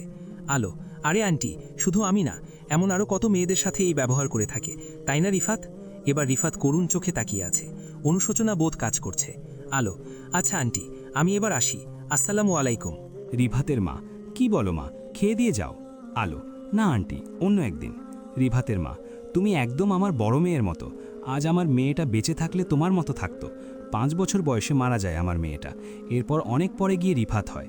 এখানে আসার জন্য অনেক অনেক ধন্যবাদ তোমাকে, বলে হালকা জড়িয়ে ধরল। আলো, আন্টি, আমাকে নিজের মেয়ে ভাবতে পারেন। আর রিফাত ভালো কাজ করছে, তাই ভাবলাম আপনার সাথেও দেখা করে যাই। একজন মাই তো পারে তার সন্তানকে সুশিক্ষা দিতে। আপনার সাথে কথা বলে ভালো লাগলো। রিফাতের মা, আলো দাঁড়াও, রিফাত তোমায় দিয়ে আসুক। আলো রিফাতের দিকে তাকালো। রিফাত চুপ করে আছে। আলো মুচকি হেসে বলল, আলো, না আন্টি, রিফাত অনেক করেছে, আর দরকার নেই, আমি যেতে পারবো। আসি আন্টি। আচ্ছা যাও মা। আলো বেরিয়ে গেল। রিফাত তাড়াহুড়ো করে নিজের রুমে গিয়ে ফোন হাতে নিয়ে দেখল সাগর আর অনিক ওকে কল দিয়েছে, কিন্তু ফোন সাইলেন্ট থাকায় টের পায়নি। রিফাত সাথে সাথে ওদের কল দিল। কল দিয়ে জানতে পারল সাগর আর অনিকের বাড়িতেও আলো নামের মেয়েটি একই কাণ্ড করেছে। ওদের মা তো খুশিতে সবাইকে বলে বেড়াচ্ছে আজ পরিবার থেকে খুব ভালোবাসা পাচ্ছে। রিফাত খাটের উপর বসল। আলো বাসায় এসে ওদের নামে নালিশ না করে প্রশংসা করে চলে গেল। তার এমন ব্যবহারে চিন্তায় পড়ে গেল। মাথায় নানান প্রশ্ন ঘুরপাক খাচ্ছে। রিফাতের ভাবনার মাঝেই ওর মা এসে ওর পাশে বসল। রিফাতের মা, রিফাত, আজ আমি অনেক খুশি। এই প্রথম কেউ তোমার প্রশংসা করল। আমি তোমায় নিয়ে অনেক চিন্তিত থাকতাম, তুমি আমার কথা শুনেছ। আজ আমি খুবই খুশি রিফাত। আমি জানতাম তুমি কখনো মেয়েদের অসম্মান করবে না। তোমায় সুশিক্ষা দিতে পেরে আমি আদর্শ মা হতে পারলাম। কেউ তোমার দিকে আঙুল তুলে বলতে পারবে না আমি তোমায় শিক্ষা দেইনি। আচ্ছা, তোমার বাবাকে কল করে বলে আসি, আজ তোমার পছন্দের খাবার রান্না করব, ভালো কাজ যে করেছ তার জন্য। রিফাতের মা চলে গেল। রিফাতের কেন যেন অনেক লজ্জা লাগছে। যেটা সে করেনি সেটার প্রশংসা পেয়েও মনে শান্তি পাচ্ছে না, মাথা ব্যথা হয়ে যাচ্ছে। পরের দিন রিফাত, সাগর, অনিক ওই একই জায়গায় বসে বসে একজনের জন্য অপেক্ষা করছে। যার জন্য অপেক্ষা করছে তাকে দেখতে পেয়ে উঠে দাঁড়ালো। সে ওদের সামনে আসলো। রিফাত, আলো আপু, আমাদের মাফ করে দিন, আমরা ওই দিনের আচরণের জন্য আন্তরিকভাবে দুঃখিত। অনিক, কালকের আপনার প্রশংসার জন্য আমাদের রাতের ঘুম হারাম হয়ে গিয়েছে। সাগর, না ঠিক মতো খেতে পারছিলাম আর না ঘুমাতে পারছিলাম, মাথায় একটাই প্রশ্ন, আপনি এমনটা কেন করলেন? আলো মুচকি হাসল, তারপর বলল, তোমাদের ভুল ধরিয়ে দেওয়ার জন্য। নালিশ করে কি হতো?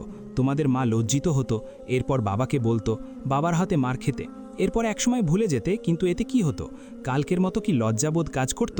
নিজেকে অপরাধী মনে হতো? না, হতো না। আসলে তোমাদের প্রশংসাই বড় শাস্তি। জানো, কালকের কাণ্ডে বুঝতেই পেরেছ তোমাদের বাবা মা তোমাদের উপর কত বিশ্বাস করে, কত ভালোবাসে। চিন্তা করে দেখো, সামান্য মিথ্যা প্রশংসায় তারা কত খুশি হয়েছে। তোমরা যদি সত্যি সত্যি ভালো কাজ করো তাহলে তারা কতই না খুশি হবে। তিনজন আলোর কথা মনোযোগ দিয়ে শুনছিল। সত্যি তো, বাবা মা কত বিশ্বাস করে, আর তারা কি না। আলো আবার বলা শুরু করলো, সন্তান কোনো দোষ করলে আমরা তাদের নানান কথা বলে ফেলি। প্রথমে বলে থাকি পরিবার থেকে শিক্ষা দেয়নি, মা বাবাই মনে হয় এমন, ভদ্র পরিবারের সন্তান হলে এমন করতো না। এমনকি আমরা জন্ম নিয়েও কথা তুলে ফেলি। কেন জানো? তোমাদের কার্যকলাপের কারণে। আচ্ছা, তোমাদের কি পরিবার থেকে সুশিক্ষা দেয়নি? বলতে পারবা যে তোমাদের পরিবার তোমাদেরকে ভালো কাজ করার কথা বলেনি? না, পারবা না, কারণ অবশ্যই বলেছে, কিন্তু তোমরা সেই শিক্ষা নাওনি। পরিবার থেকে শিক্ষা ঠিকই দেওয়া হয়, কিন্তু সেই শিক্ষা গ্রহণ করে কাজ করা অনেক বড় ব্যাপার। অনেকেই আছে সেই শিক্ষা গ্রহণ করে না, ফলে তাদের কার্যকলাপে কথা শুনতে হয় পরিবারকে। আমি তোমাদের থেকে বয়সে অনেক বড়, আমি এটাও জানি যে আরও অনেকের সাথে তোমরা এই ধরনের ব্যবহার করেছো। আচ্ছা, কেন শুধু শুধু বাবা মাকে অপমানিত হতে দিতে চাচ্ছ? কেন বাবা মাকে গালি খাওয়াতে চাচ্ছ? তাদের বিশ্বাসকে কি ধরে রাখতে পারবে না? বলেই দম নিল। ওরা মাথা নিচু করে আছে। আমি তোমাদের অনুশোচনা বোধ জাগ্রত করতে চেয়েছিলাম, তোমাদের ভুলগুলো ধরিয়ে দেওয়ার জন্য গিয়েছিলাম। আশা করি আমার কথাগুলো বুঝতে পেরেছ। আমি আসি, আল্লাহ হাফেজ। আলো চলে যাওয়ার জন্য পা বাড়াচ্ছিল। রিফাত: আপু। জি, কিছু বলবা? রিফাত, অনিক, সাগর আলোকে স্যালিউট দিল। রিফাত: অসংখ্য ধন্যবাদ আপু, এত সুন্দর করে আমাদের ভুল ধরিয়ে দেওয়ার জন্য। অনিক: এতদিন আমরা যা করেছি তা আর করব না, আপনার কথাগুলো অবশ্যই মান্য করব, আর আমরা ওয়াদা করছি আমাদের বাবা মায়ের বিশ্বাস কখনো ভাঙব না। সাগর: এই পর্যন্ত যাদের সাথে খারাপ ব্যবহার করেছি তাদের সবার কাছে ক্ষমা চেয়ে নেব। ধন্যবাদ আপু, আমাদের ভুলগুলোকে শুধরে দেওয়ার জন্য। আলো: আমাকে তোমাদের বড় বোন মনে করতে পারো, আর ভালো থেকো তোমরা। একসময় তোমরাই বাবা মায়ের নাম উজ্জ্বল করবে, তাদের গর্বের কারণ হবে। শুভকামনা রইল। হাসি মুখে আলো চলে গেল। রিফাতরাও চলে গেল। আজ ওদের মন হালকা লাগছে অনেক। আকরাম তার মেয়েকে নিয়ে খুব খুশি। আলোর দাদি যতবার আকরামের মেয়েকে দেখে আর কাঁদে, একদম আলোর মতো দেখতে। মেয়ে হয়েছে বলে ছুঁয়েও দেখেনি উনি আলোকে। আজ তার আদরের নাতির ঘরে কন্যা সন্তান হয়েছে। আকরামকে সে অনেক ভালোবাসে। আকরাম রাগ করে কথা বলা বন্ধ করে দেওয়ায় খুব খারাপ লেগেছিল তার। আকরাম প্রতিদিন নতুন করে তার দাদিকে আলো উপর করা জুলুমের কথা মনে করিয়ে দিত। এভাবে একটা বছর কেটে গেল। আধার আলোকে কত শত জায়গায় খুঁজেছে, শেষ ফলে হার মেনে নিয়েছে। সে ধরে নিয়েছে তার আর আলোর হয়তো মিল হবে না, আর কোনো আশার আলো দেখতে পাচ্ছে না। সব দরজা বন্ধ হয়ে গিয়েছে। দম নিতেও কষ্ট হচ্ছে তার। নিয়তিতে হয়তো তাদের আলাদা থাকাই লেখা আছে। 2 দিন পর শীতের সময় একটু দেরি করে দোকানে গেল আধার। চুপচাপ বসে বসে পেপার পড়ছে, আর তার কর্মচারী ছেলেটা কাজ করছে। হঠাৎ একজন নারী এসে বলল, নাপা দেন তো। ভাঙা গলায় বলল, বোঝা যাচ্ছে ঠান্ডা লেগেছে তার। আধার তখনও পেপারে মুখ গুজে আছে। কর্মচারী ছেলেটা এক পাতা নাপা বের করে দিল। তখন সেই নারী বলল, পুরো পাতা লাগবে না, আমাকে 2টা দেন। আধার মহিলার কথা শুনে পেপার থেকে মুখ তুলে পাশে তাকালো। কে 2টা নাপা ট্যাবলেট নিতে এসেছে? আধার মহিলার দিকে তাকিয়ে থমকে গেল। হাত থেকে পেপার পড়ে গেল। মুখ দিয়ে কথা বেরোচ্ছে না। তার বুক ধরফড় করছে, গা ঘেমে যাচ্ছে এই শীতের মাঝেও। কর্মচারী ছেলেটি বলছে, আপা 2টা বেচি না। মহিলাটি হালকা চিন্তা করে বলল, ঠিক আছে, পুরো পাতা দিয়ে দিন, এখানে যেই ঠান্ডা আবার দরকার পড়তে পারে। কর্মচারী ছেলে, আপা আপনি এখানে নতুন নাকি আগে দেখিনি? মহিলাটি, 1 বছর ধরে আছি এখানে, আসেনি তো তাই দেখেননি। আধার এখনও চুপ করে আছে। সে তার চোখকে বিশ্বাস করাতে পারছে না। তাহলে কি ভাগ্যে তাদের এক হওয়া লেখা আছে? সব দরজা বন্ধ হয়ে যাওয়ার পর নতুন দরজা খুলে আলোকে দেখতে পেল। হ্যাঁ, আলো এই সেই আলো, এই যে আধারের আলো। আধার উঠে দাঁড়ালো। আলো একবার আধারের দিকে চেয়ে ঔষধ নিয়ে হাঁটা ধরল। হয়তো চিনতে পারেনি তার ভালোবাসার আধারকে। আধার সেখানেই ঠাঁয় দাঁড়িয়ে আছে। কর্মচারীর ডাকে হুঁশ আসলো। আর কিছু না বলে আলো পেছনে দৌড় দিল। আধার আলোর পেছন পেছন হাঁটছে। কেন যে সামনে যাওয়ার সাহস পাচ্ছে না। খুব ইচ্ছে করছে সামনে গিয়ে বলতে যে, আলো, আমি তোমার আধার। কিন্তু সব শেষে একটা প্রশ্ন থেকে যায়, আলো কি আধারকে মেনে নিবে? আপন করে নতুন সম্পর্কে জড়াবে? এই কিন্তুর কারণে সামনে যেতে পারছে না আধার। আধার আলোর পেছন পেছন ওর বাড়ি পর্যন্ত এসে থেমে গেল। বাড়িটা চিনে উল্টো পথে হাঁটা ধরল, আর নিজের বুকের বাম পাশে হাত রেখে বলল, আধারের আলো, তুমি আমার এত কাছে থেকেও আমি তোমায় সারা দেশের আনাচে কানাচে খুঁজেছি। এখন যখন পেয়ে গিয়েছি তখন আর দূলে যেতে দেব না। আধার নিজের বাসায় গেল। যাওয়ার আগে মিষ্টি কিনে নিয়ে গেল। খুশির খবর মিষ্টি ছাড়া কি হয়? সবাইকে সুসংবাদ শুনিয়ে দিল। আধারের বড় ভাই দেশে আসার ব্যবস্থা করছে। দেশে এসে নিজের ভাইকে বিয়ে করাবে। আধার আকরামকে খুশির খবর জানাতে চাচ্ছিল, কিন্তু তার আগে সে একটা জিনিস জানতে চায়, সেটা যে করে হোক জানবেই। আধার আলোর ব্যাপারে সব খোঁজ নিয়েছে। আলো কি করে না করে সব। শীতের সময় আলো পিঠা বিক্রি করে নিজের ঘরের সামনে। আধার রোজ সকালে আলোকে দেখার জন্য পিঠা কেনার বাহানায় চলে যায়। দু একবার কথা বলার চেষ্টা করেছিল, কিন্তু আলো তেমন কথা বলে না। আধারের বড্ড ইচ্ছে করে নিজের পরিচয়টা দিয়ে দিতে, কিন্তু তা যে সে পারছে না। নিজের চোখের সামনে প্রিয়তমাকে দেখছে। এই অনুভূতি কেমন তা বলে বোঝানো যাবে না। একদিন আলো পিঠা বানাচ্ছিল। ওই দিন প্রচুর কুয়াশা, আশেপাশে তেমন কিছু দেখা যাচ্ছে না। আধার এসে পিঠা কেনে। আলো কখনো টাকা হাতে নেয় না। পাশে একটা ঝুড়ি রেখেছে, সেখানে টাকা আর একটা প্যাকেট রেখে দ্রুত পায়ে হাঁটা দেয় আধার। আলো টাকা নিয়ে প্যাকেটের দিকে চেয়ে আশেপাশে চোখ ভুলায়। হয়তো কেউ ভুলে রেখে গিয়েছে। আলো দুটানায় পড়ে যায়, প্যাকেটটা নিবে কি না। অনেক ভেবেচিন্তে প্যাকেটটা হাতে নিল। খবরের কাগজ দিয়ে মোড়ানো, যা দেখে বেশ অবাক হয় আলো। কারণ আলো সবসময় মানুষকে উপহার দিতে গেলে খবরের কাগজ দিয়ে মুড়িয়ে দেয়। এটা তো তার কাছের মানুষ ছাড়া কেউ জানে না। আলো হালকা ঘাবড়ে যায়, জলদি প্যাকেট খুলে ফেলে। হতবম্ব হয়ে আছে। বেশ কিছুক্ষণ চেয়ে থেকে উঠে দাঁড়িয়ে একটু সামনে গেল। চারপাশে কাউকে খুঁজছে, কুয়াশার কারণে দেখা যাচ্ছে না কিছু। কিছুক্ষণ দাঁড়িয়ে থেকে চলে এলো। আজ আর পিঠা বানাতে ইচ্ছে করছে না। সবকিছু গুছিয়ে নিজন ঘরের মেঝেতে বসল আলো। গা থরথর করে কাঁপছে। আলো প্যাকেটের দিকে তাকিয়ে আছে। মনে পড়ে গেল 15 বছর আগের কথা। তখন সবেমাত্র প্রাইমারির গণ্ডি পার হয়ে হাই স্কুলে উঠেছে দুজন। দিনকাল ভালোই যাচ্ছিল। এক স্কুলে পড়তো আলো আর আধার। হঠাৎ শুনল আধাররা চলে যাবে, একেবারের জন্য। কথাটা শুনে খুবই মন খারাপ হলো। নিজেকে গুটিয়ে নিল। আধার আলোর সাথে দেখা করতে এসেছিল শেষবারের মতো, কিন্তু আলো করেনি। পরের দিন যখন আধার চলে যাবে, তখন আলো দৌড়ে আধারের কাছে গিয়ে খবরের কাগজে মুড়ানো একটা প্যাকেট ধরিয়ে দেয় আর বলে, আমি আধারের আলো হয়ে থাকব চিরজীবন। ভুলে যেও না আমায়। স্মৃতি হিসেবে আর কিছু দিতে পারিনি তোমায়। আমি তোমার জন্য অপেক্ষা করব। আশা করি তুমিও আমার জন্য অপেক্ষা করবে। আমি যে এই আধারের আলো, আমি তোমারই আছি, তোমারই থাকব। বলে ওই দিন ওই সময় পেপারে মুড়ানো প্যাকেট আধারের হাতে ধরিয়ে দিয়ে চলে যায় আলো। একবারও পিছু ফিরে তাকায় না। এতদিন একসাথে থেকে আজ চলে যাচ্ছিল বহু দূরে, আজীবনের জন্য, যেটা মেনে নিতে কষ্ট হচ্ছিল। আলো ভাবনাজগৎ থেকে বেরিয়ে আসে দরজার কড়া নাড়ার শব্দে। দরজা খুলে দেখল মনিলা আপু হাতে বাটি নিয়ে দাঁড়িয়ে আছে। এই মানুষটা এত ভালো কেন? রোজ কিছু না কিছু নিয়ে আসবে আমার জন্যে। তাকে ঘরে ঢুকালাম। দুজনে মেঝেতে বসলাম।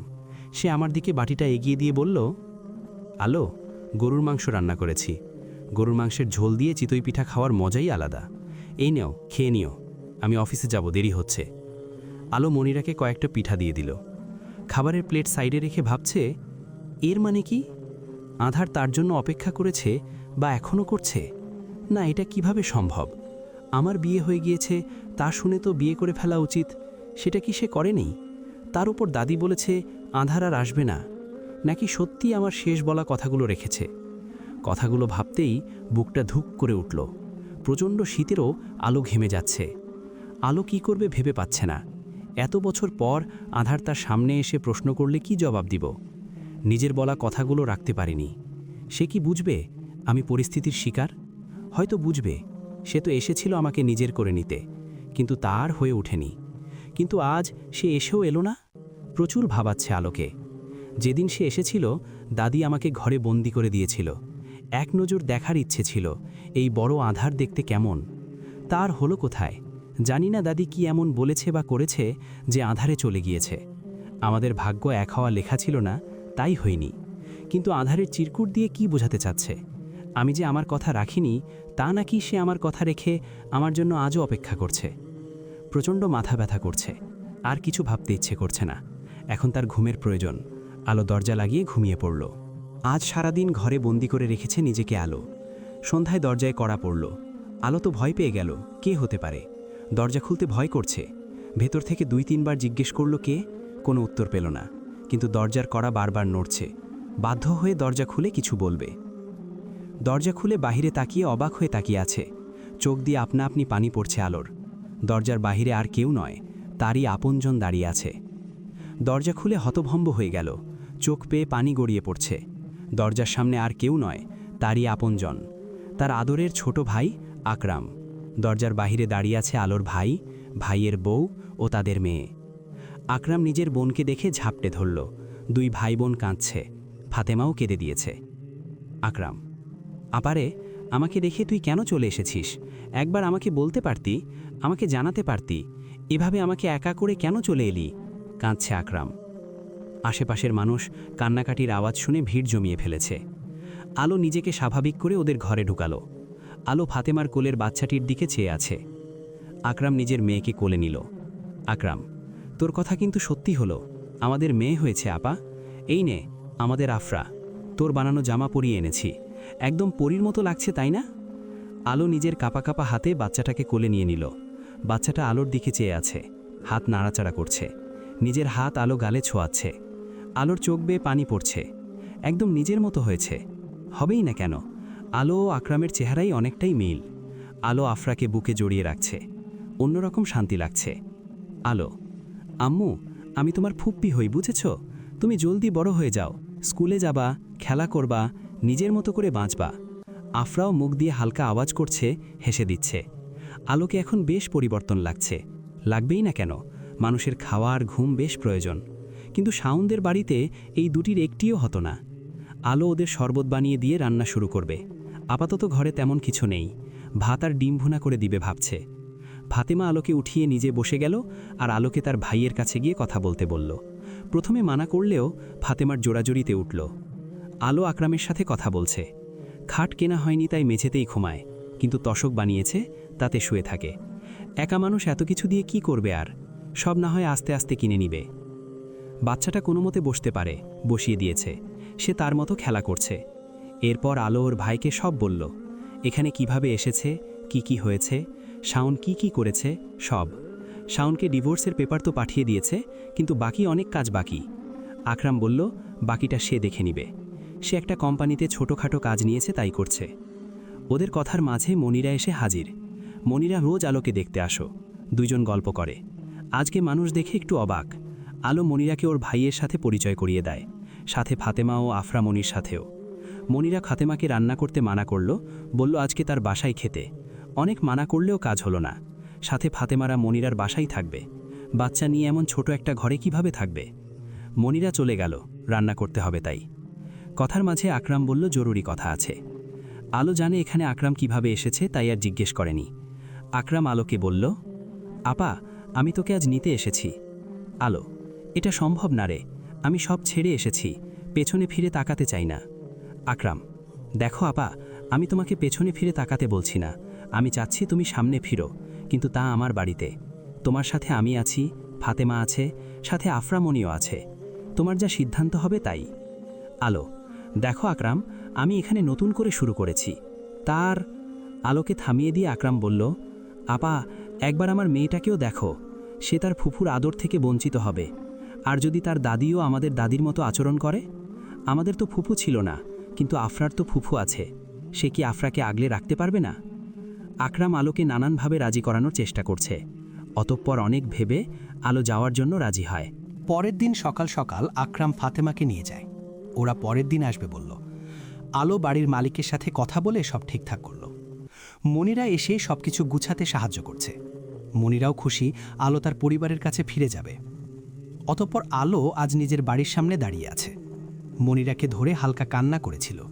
তার দুঃখের সময় মনিরাই তাকে সাহায্য করেছে, যা সহজে মানুষ করে না। আলো নিজের বাড়িতে ঢুকতে কেমন যেন লাগছে। কিছুক্ষণ পর আলোর মা এসে তার মেয়েকে ঝাপটে ধরে কান্নায় ভেঙে পড়ে। আলোর কোনো প্রতিক্রিয়া নেই। আলোর মা আলোকে নিয়ে নিজের বাড়িতে নিয়ে যায়। কোথাও তার দাদিকে দেখা যাচ্ছে না, হয়তো নিজেকে গুটিয়ে রুমে বন্দি করে রেখেছে। আলো আকরামকে জিজ্ঞেস করল, দাদি কোথায়? আকরাম বলল তার রুমে। আলো আর কিছু বলল না। আলো তার দাদির সাথে মুখোমুখি হতে চায় না, তাই খাবার দাবার খেয়ে নিজের রুমেই আছে। নতুন সেলাই মেশিন তার রুমে রাখা। যা যা নিজের টাকা দিয়ে কিনেছিল সব নিজের রুমেই সাজিয়েছে। আর ওই এলাকাটা ছেড়ে আসার কারণ আধার। সে আধারের জীবনে এখন জড়াতে চায় না, তাই চলে এসেছে। শাওনের কাছে খবর যায় আলো এসেছে, কিন্তু সে আসেনি। আকরাম তার বন্ধুর মামার সাথে কথা বলে, যিনি উকিল। উকিল কাগজপত্র দেখে বাকি কাজটা করে ফেলবে। নতুন করে নোটিশ পাঠানো হয়। শাওন আর আলো আদালতে এসেছে। শাওন আলোর সাথে 5 মিনিট কথা বলতে চায়। শাওন আর আলো একটা সাইডে এসে বসল। শাওন কিছুক্ষণ চুপ থেকে বলা শুরু করল। শাওন, দেখো আলো, আমি মানছি আমার ভুল হয়েছে। আমি তোমাকে শাস্তি দিয়েছি, অনেক কষ্ট দিয়েছি। আজ আমি অনুতপ্ত। আমি চাই তুমি ফিরে এসো। আচ্ছা, নতুন করে কি আমরা আবার শুরু করতে পারি না? আমরা একসাথে ছিলাম, এবার আমি তোমার সব কথা শুনব। ডিভোর্স দিয়ে কি হবে বলো? আলো কিছুক্ষণ চুপ থেকে জবাব দিল। আলো, আপনি নতুন করে কেন শুরু করতে চান? কারণ আপনি অনুতপ্ত। আচ্ছা, একটা কথা বলুন তো, আমি আপনার কাছে কেন ফিরব? ফিরে যাওয়ার তো কোনো কারণ পাচ্ছি না। আপনি তো আমায় ভালোবাসেন না, আপনি অনুতপ্ত, তাই নতুন করে শুরু করতে চান। আপনি আমার জন্য কি করেছেন? না আপনি ভালোবাসেন, আর না আপনি আমার কোনো দায়িত্ব পালন করেছেন। বিয়ে করে টিস্যুর মতো ব্যবহার করা ছাড়া আর কিছু কি করেছেন? আপনি যদি আমায় ভালোবাসতেন তাহলে না হয় আমি আপনার কাছে আসতাম। আপনি আমায় ভালোবাসেন না, সম্মান করেন না, আমার দায়িত্ব নেন না, আমার খোঁজ নেন না, তাহলে কেন আমি আপনার কাছেই যাব? আলো এবার দম নিল। শাওন, দেখো আলো, একটা সম্পর্ক এভাবে হুট করেই শেষ করা যায় না। তুমি আমাদের বাড়িতে ছিলা, থাকা, খাওয়া, সংসার করা সবই তো করেছ।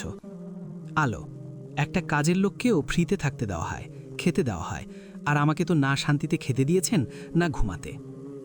শাওন, আচ্ছা, আমাকে কি মাফ করে দিয়ে নতুন করে শুরু করা যায় না? আলো, কোন কোন কাজের জন্য আপনাকে মাফ করব? আমাকে অসম্মানের জন্য, অবহেলার জন্য, নিষ্ঠুর আচরণের জন্য, নাকি ভালো না বাসা আর দায়িত্বহীনের জন্য?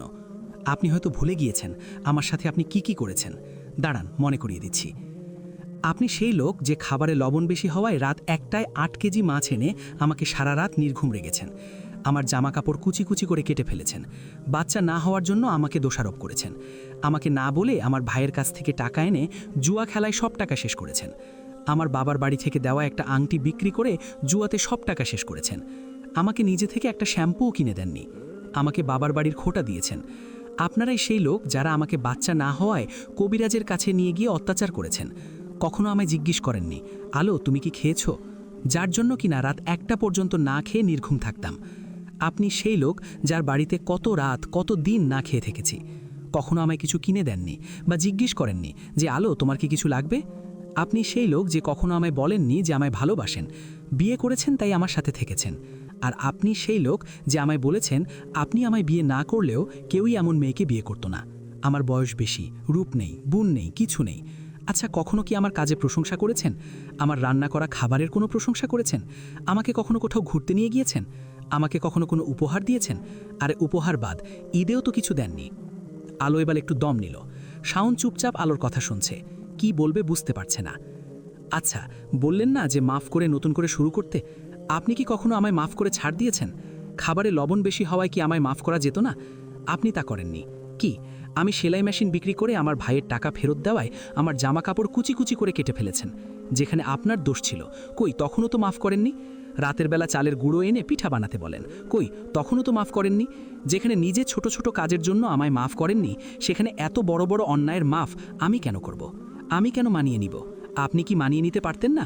কিন্তু না, আপনি তেমন কিছুই করেননি। যখন যেটা নিজে পারবেন না সেটা অন্যের কাছে আশা করবেন না। আর আপনাকে মাফ করে দিলাম, কিন্তু নতুন করে ঘর বাঁধার স্বপ্ন আপনার সাথে দেখার কোনো ইচ্ছা নেই। আলো উঠে চলে যাচ্ছিল। যাওয়ার আগে শেষ একটা কথা বলে গিয়েছে। আর শুরুতেই তো আপনি বুঝিয়ে দিলেন আমি আপনার সাথে থাকলে সুখী হব কিনা। আপনি এসেই আমায় নতুন করে ঘর বাঁধার কথা বলছেন। কই, একবারও তো জিজ্ঞেস করলেন না আমি কেমন আছি? অনুতপ্ত হয়েছেন কিন্তু বদলাননি। যাক, শেষ কথা বলি।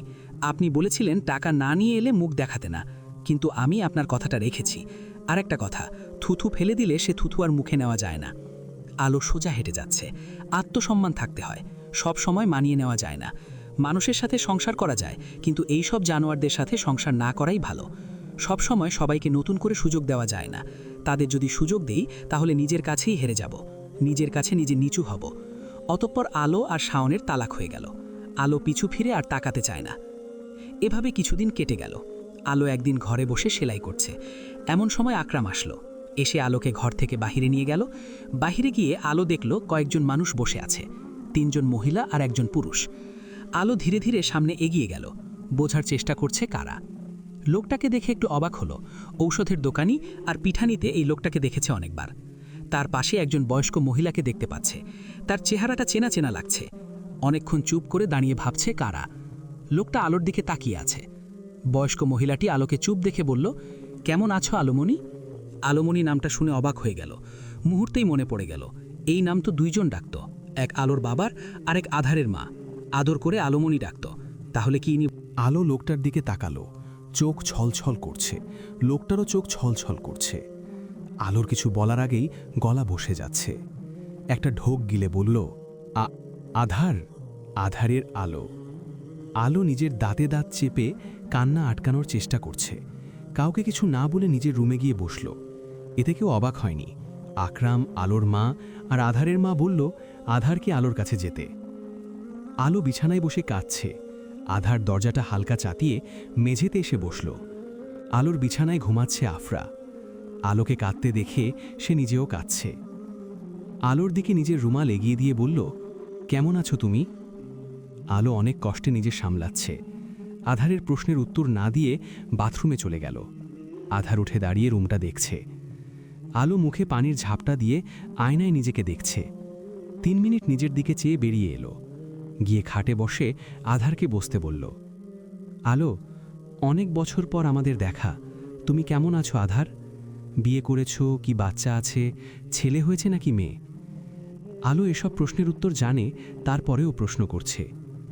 আধার চুপ করে থেকে এরপর উত্তর দিল, আধার, তোমার কথা রেখেছি আলো, তোমারই অপেক্ষা করছি। তোমার বলা শেষ কথাগুলো অক্ষরে অক্ষরে পালন করেছি। তুমি কিন্তু তোমার বলা কথাগুলো রাখোনি। আলো, কোন কথা বলছো? আমার তো মনে পড়ছে না। আধার একটা দীর্ঘশ্বাস ছাড়ল। আধার, দেখো আলো, আমি তোমার জন্য শেষ নিঃশ্বাস পর্যন্ত অপেক্ষা করব। আমি তোমার সব সিদ্ধান্তকে শ্রদ্ধা করি, কখনো তোমায় জোর করব না। আচ্ছা, আসল কথা বলি। আমার পরিবার আর তোমার পরিবার আমাদের বিয়ে কথা বলতে এসেছে। আমি জানি তুমি ভালো নেই। আমি শুধু তোমার মতামত চাই। তোমার চাওয়া, তোমার ইচ্ছার কথা শুনতে চাচ্ছি। আলো কিছুক্ষণ চুপ থেকে বলা শুরু করল। কথাগুলো বলার মতো কাউকে পাচ্ছে না। আধারকে নিজের আপন, অনেক কাছের মনে হয়, যার কাছে সব কিছু বলা যায়। আলো, আধার, আমি চাইলেই তোমাকে বিয়ে করে নিতে পারি। এতে কি হবে? সবাই আমাকে নানান কথাও বলবে, নানান অপবাদ দেবে। তোমার বাড়ির লোকেরাও বলতে পারে অনেক কিছু। আধার, আমি ডিভোর্সি, আমার বাচ্চা হয়নি। সবসময় মেয়েদের দোষ দেওয়া হয়। মানুষ ভাবে বাচ্চা না হয় আমার তালাক হয়েছে। এমনও হতে পারে তোমাকে বিয়ে করে তোমার জীবনটা নষ্ট হবে। আর সবচেয়ে বড় কথা, আমি এমন কিছু করতে চাই যাতে কেউ আমায় অসম্মান না করে, কেউ বলতে না পারে যে আমি নিজের বোঝাটা তোমার ঘাড়ে ফেলেছি, তোমাকে ফাঁসিয়েছি। আমি তোমার যোগ্য নই আধার। আমার কাছে কিছুই নেই তোমার জন্য। আমার কাছে তো নিজের সম্মানটুকু নেই। আমি তোমাকে বিয়ে করে বোঝা হয়ে থাকতে চাচ্ছি না। কিছু করতে চাই। পড়াশুনো তো করতে পারিনি, কী বা করব? আধার কিছুক্ষণ বসে চলে যায়। যাওয়ার আগে বলে, আমি তোমায় সসম্মানে নিয়ে যাব। কেউ বলতে পারবে না আমি কোনো অযোগ্য মেয়ে বিয়ে করেছি। তোমার কি যোগ্যতা তা সবার সামনে খুব জলদি আসবে। আর আমি তোমার জন্য সব সময়ের জন্য অপেক্ষা করব। এই বলে ওই দিন আধাররা চলে যায়। কেউ আলোকে কিছু জিজ্ঞেস করেনি। আলো জানালা দিয়ে আধারের যাওয়ার দিকে চেয়ে আছে। ইচ্ছে করছে আটকাতে, কিন্তু সে তা চায় না। 2 দিন পর আকরাম আলোর কাছে এসে বলল, একটা দোকান দেবে, তাতে যেন আলো তাকে সাহায্য করে। আলো, দোকান দেওয়ার জন্য টাকা প্রয়োজন, তা এত টাকা কোথায় পাবে? আকরাম, এত চিন্তা করো না, যা হবে ভালোই হবে। এইদিকে আকরাম আর ফাতেমা মিলে তাদের বাড়ির সামনেই দোকান বসাচ্ছে। ইটেল দেওয়াল আর ওপরে টিন। কাজ শুরু করে দিয়েছে। ফাতেমা ও ওর শাশুড়ি মিলে এদিকের কাজ দেখছে। আকরাম আলোকে নিয়ে একটা রেস্তোরাঁতে গেল। সেখানে আধারের সাথে বসা একটি মেয়েকে দেখল। আলো সেখানে যাওয়ায় আধার মেয়েটির সাথে পরিচয় করিয়ে দিল। আলো, ইনি জিনিয়া, আমার বন্ধু স্ত্রী। ইনি একটি এনজিওতে কাজ করে। ইনি অসহায় নারীদের নিয়ে কাজ করছে। তাদের হাতের কাজ, সেলাই কাজের প্রশিক্ষণ দিয়ে থাকে। আলো, ও আচ্ছা, জিনিয়া, শুনলাম আপনি নাকি হাতের কাজ আর সেলাই ভালো পারেন? আলো, জি, আমি আমার মায়ের কাছ থেকে শিখেছি। মোটামুটি অনেক কাজই পারি। জিনিয়া একটা কাগজ এগিয়ে দিল। আলো, আমাদের কাজের জন্য একজনকে দরকার, যিনি ভালো করে সেলাই কাজ, হাতের কাজের প্রশিক্ষণ দিতে পারবে। আপনি কি রাজি আছেন? আমি আপনাকে সাথে নিয়ে কাজ করতে চাই। আলো আধারের দিকে তাকালো। আধার কি সত্যি তার বলা কথাগুলো পূরণ করতে যাচ্ছে? আকরামের ডাকে হুঁশ এলো। আপা, সাইন করে দে, এমন সুযোগ সবসময় আসে না। এরপর আলো রাজি হয়ে যায়। আরও কিছুক্ষণ কথা বলে তারা চলে যায়। আলো বাসায় এসে আকরামকে নিজের ঘরে ডাকে। আকরাম আসে। আকরাম, এত টাকা তুই কোথায় পেয়েছিস, যার জন্য দোকান দিচ্ছিস? আকরাম, দিয়েছে একজন। আকরাম, কে দিয়েছে? আকরাম, আপা থাক না, এত কিছু দিয়ে কি করবি? আলো, আকরাম, যা জিজ্ঞেস করেছি তার উত্তর দে। তুই কি আধারের কাছ থেকে টাকা নিয়েছিস? আকরাম, টাকাগুলো দাদি দিয়েছে। আলো অবাক হলো। দাদি টাকা দিয়েছে মানে? আকরাম, দোকানটা তোর জন্য দিচ্ছি। এখানে তুই 3 পিসের দোকান দিতে পারবি, সাথে এলাকার কিছু অসহায় নারীদের সেলাই শিখিয়ে তাদের দিয়ে নতুন উদ্যোগ নিতে পারবি। তোর জন্য দাদি টাকা দিয়েছে। আলো, দাদি আমার জন্য টাকা দিয়েছে? আর এই আইডিয়া তুই কোথায় পেলি? আকরাম, আইডিয়া আধার ভাইয়ের। আর দাদি টাকা কোথায় পেয়েছে তা দাদিকে গিয়ে জিজ্ঞেস কর। আমার কাজ আছে, আমি গেলাম। আকরাম চলে গেল। আলো আস্তে আস্তে তার দাদির ঘরে পা বাড়াচ্ছে। এতদিনে তার দাদি তার সামনে আসেনি। আলো তার দাদির কাছে যায়নি। দাদির ঘরে গিয়ে ঢুকে পড়ল। জানালার পাশে বসে আছে। আলো আস্তে আস্তে দাদির কাছে গিয়ে দাঁড়ালো। কারো উপস্থিতি টের পেয়ে ঘুরে দাঁড়িয়ে দেখল আলো দাঁড়িয়ে আছে। দাদি আস্তে আস্তে উঠে দাঁড়ালো। আলো, দাদি কেমন আছেন? আলোর মুখে দাদি শুনে কান্না করে আলোকে জড়িয়ে ধরল। আলো কান্না করে দিল। আলোর দাদি, মাগো আমাকে মাফ করে দাও, আমার ভুল হয়ে গেছে। আলো কিছু বলছে না, কিন্তু চোখ দিয়ে পানি পড়ছে। দাদিকে শান্ত করল। বয়স হয়েছে অনেক। আলো দাদিকে শান্তভাবে টাকার কথা জিজ্ঞেস করলে বলে তার ভাইয়ের ছেলেরা দিয়েছে। বাবার বাড়ি থেকে কোনো কিছুই নেয়নি, কিন্তু জায়গায় তার নাম আছে। সেটা ভাইয়ের ছেলেদের দিয়ে টাকা নিয়েছে। তার বাবার বাড়ির অনেক জমি জমা আছে, সেখানে তার নামও আছে। এত বছরে আলোর জন্য কিছু করেনি বা করতে পারেনি। আকরাম ও ফাতেমা কথা শুনে আলোর দাদির টাকা দেয়। আলো কিছুক্ষণ কথা বলে জানতে পারে আকরাম ওর মেয়েকে দাদি ধারে কাছেও আনেনি। এরপর আলো চলে যায়। আলো দোকান চালু করে দিয়েছে।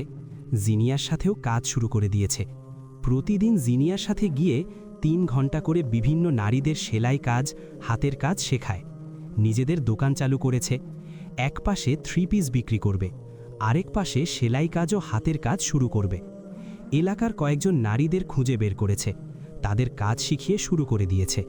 তাদের কাজের জন্য প্রতি সপ্তাহে সপ্তাহে বেতন দেয়, যাতে করে তারা চলতে পারে। আলো এইসব নারীদের নিয়ে কাজ করে, যেখানে কেউ কেউ ডিভোর্সি, বিধবা, কেউ স্বামীকে সাহায্য করার জন্য, কারো বাবা নেই, সংসারের হাল ধরার জন্য। আলোকে একটা ল্যাপটপ কিনে দিয়েছে আকরাম। 15 দিনে ল্যাপটপ চালানো শিখে নেয় আলো। সব কিছু তাড়াতাড়ি করে কাজ শুরু করে। সেখানে নতুন ফেসবুক অ্যাকাউন্ট খুলে একটা পেজ খুলেছে। পেজে নকশি পিঠা, কেক নিয়ে কাজ করছে। অনলাইনে কেক, নকশি পিঠা বিক্রি করে ডেলিভারি দেওয়ার জন্য লোকও রেখেছে। আধার আলোকে বিভিন্ন গ্রুপে অ্যাড করিয়ে দেয়, আরও অনেক কিছু শিখিয়ে দেয় কিভাবে কাজ করবে। বিভিন্ন গ্রুপে পোস্ট দেওয়ার জন্য তা নিজে লিখে সাজিয়ে দেয়। এভাবে আস্তে আস্তে আলোর উন্নতি হচ্ছে। আলো নিজের পায়ে দাঁড়িয়েছে, নিজের পরিচয় বানাচ্ছে। মোটামুটি অনেকটা পরিচিত পেয়ে গেছে আলো। আধারের আরেকটা কথায় সে হাতের কাজের, নিজের বানানো 3 পিস, ফ্রক, আরও অনেক কিছু অনলাইনের মাধ্যমে বিক্রি করছে। সব কাজে আধার দূরে থেকেও সাহায্য করেছে। আলো এখন অনেক জায়গায় যায়। নিজের হাতে বানানো অনেক কিছুই এখন নিজের এলাকার পাশাপাশি দেশের আনাচে কানাচে পৌঁছে দিচ্ছে। নিজের এলাকা ছাড়াও আশেপাশের এলাকার মানুষজনও আলোকে চেনে। আলোদের দোকান থেকে 3 পিসগুলো কেনে। বানানো 3 পিস দামও কম, সাথে বিভিন্ন কাজ করাও আছে। আলোর দোকান থেকে বানানো 3 পিসগুলো বিভিন্ন শপিং মলের দোকানেও দিয়ে থাকে। আলো এখন সবার কাছে বেশ পরিচিত। এভাবে কেটে গেল 1.5 বছর। আলোর দিনকাল ভালোই যাচ্ছে। একদিন আলোর দাদি তার ঘরে আসে। তখন সে অনলাইনে কাজ করছিল। আলো, কিছু বলবেন আপনি? দাদি, আমার মতে আধারকে বিয়ে কইরা ফালানো উচিত তোমার। দাদির কথায় অবাক হয়ে চেয়ে আছে। আজ তুমি যে নাম কামাইছো, যে সম্মান পাইছো, সব আধারের কারণে হয়েছে। আধার কত জায়গায় দৌড়াদৌড়ি করছে, আকরামকে বইলা দোকান দেওয়াইছে, এই টিভিটার মধ্যে কাম করার কথা বলছে। তোমার জন্য পোলাটায় অনেক কষ্ট করছে।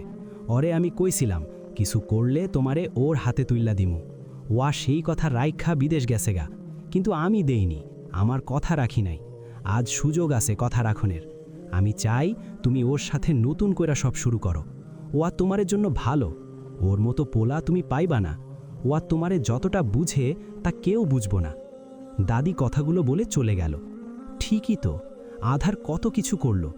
আধার যে তার বলা কথাগুলো রেখেছে আর রাখে, তাহলে আমি কেন আমার বলা কথাগুলো থেকে পালিয়ে যাচ্ছি? দাদি কথাগুলো বলে চলে গেল।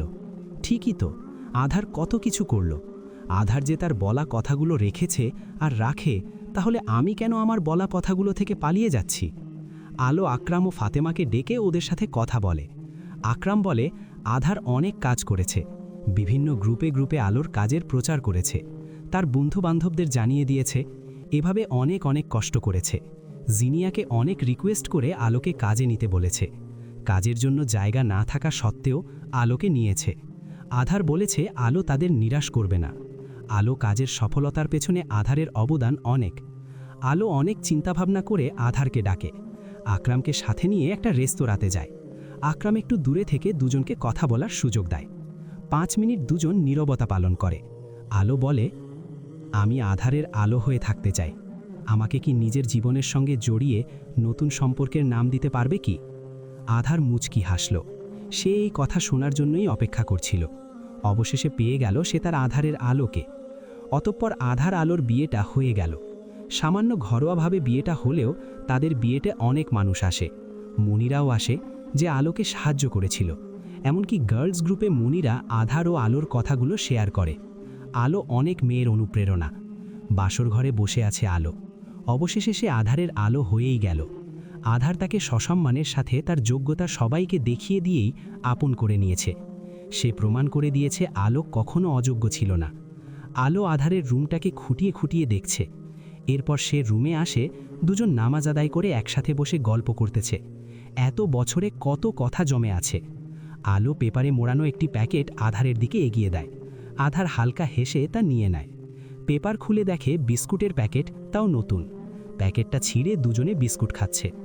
আধার আলোকে একটা নাকফুল উপহার দেয়। আধার, তো নিজের দেওয়া বিস্কুটের প্যাকেটে এক দেখায় চিনে ফেলেছ? আর এটা কি আগের বিস্কুট আমাকে খাওয়ানো হচ্ছে নাকি নতুন? আলো ভ্রু কুঁচকে বলল, কালকে রাতে কিনে মুড়িয়ে রেখেছি। আর আমার দেওয়া বিস্কুট আমার স্টাইলে ফেরত দিলে চিনব না কেন? আর ওই বিস্কুট আমি একমাত্র তোমায় দিয়েছি, আর কাউকে না। তোমাকে দেওয়ার পর না কখনো ওই বিস্কুট কিনেছে, আর ওই সময়ের বিস্কুট আমার স্টাইলে তুমি ছাড়া কে ফেরত দিবে? তার উপর আবার চিরকুটও লিখে দিয়েছ। আর একটা কথা, এতদিন সামনে থেকেও পরিচয় দিলে না কেন? বলেই একটা কিল বসিয়ে দিল আধারের পিঠে। আধার হেসে দিতে বলল। আধার, আমার পিঠে কিল দেওয়ার অভ্যেস গেল না তোমার? আলো, সম্মান দিয়ে কথা বলো, আমি তোমার 2 মাসের বড়। আধার হেসে দিল। কত বছর পর এই কথাটা তার প্রিয়তমার মুখ থেকে শুনছে। আধার, তা তো দিতেই হবে। আমার বাচ্চার মা আর আধারের আলো বলে কথা। বাচ্চার কথা শুনে আলোর মুখটা মলিন হয়ে গেল। আধার বুঝতে পারল, তাই কথা ঘুরিয়ে বলল, আধার, তোমাদের এলাকার ওই মোটুটা কেমন আছে? আলো, কোন মোটু? ওই মোটু যার হাতে ছোটবেলায় পিটুনি খেয়েছো আর আমাকে গিয়ে বাঁচাতে হয়েছে? আধার, এটাও মনে আছে? আলো, থাকবে না কেন? আমার সব মনে থাকে। আর মোটু বিয়ে করে বাচ্চা কাচ্চা স্কুলে পড়ে। এভাবে কত শত কথা বলছে। কয়দিন পর আলো ডাক্তারের কাছে গিয়ে চেক আপ করিয়ে আসে। ডাক্তার সব নর্মাল বলে। আলোর ভাসুর বিদেশ থেকে আসে। এই বাড়ির সবাই ভালো, আলোর শ্বশুর নেই। ভাসুর ও জায়ের একটা মেয়ে আছে, তারা দুজন আমাকে বোনের মতো দেখে, অনেক ভালোবাসে। আগের শাশুড়ির চেয়ে এই শাশুড়ি অনেক ভালো, একদম নিজের মেয়ের আদর করে। ননদোষও ভালো। আলোর বাড়ির দোকান ফাতেমা দেখাশোনা করে। আধার বলেছে যা টাকা আসবে সব আফরার। ওই দোকান থেকে ভালো ইনকাম হয়। আকরামের চাকরিও ভালো চলছে। ঘরের সাথে হওয়ায় আকরামের মাও দোকানে থাকে, মাঝে মাঝে দাদিও থাকে।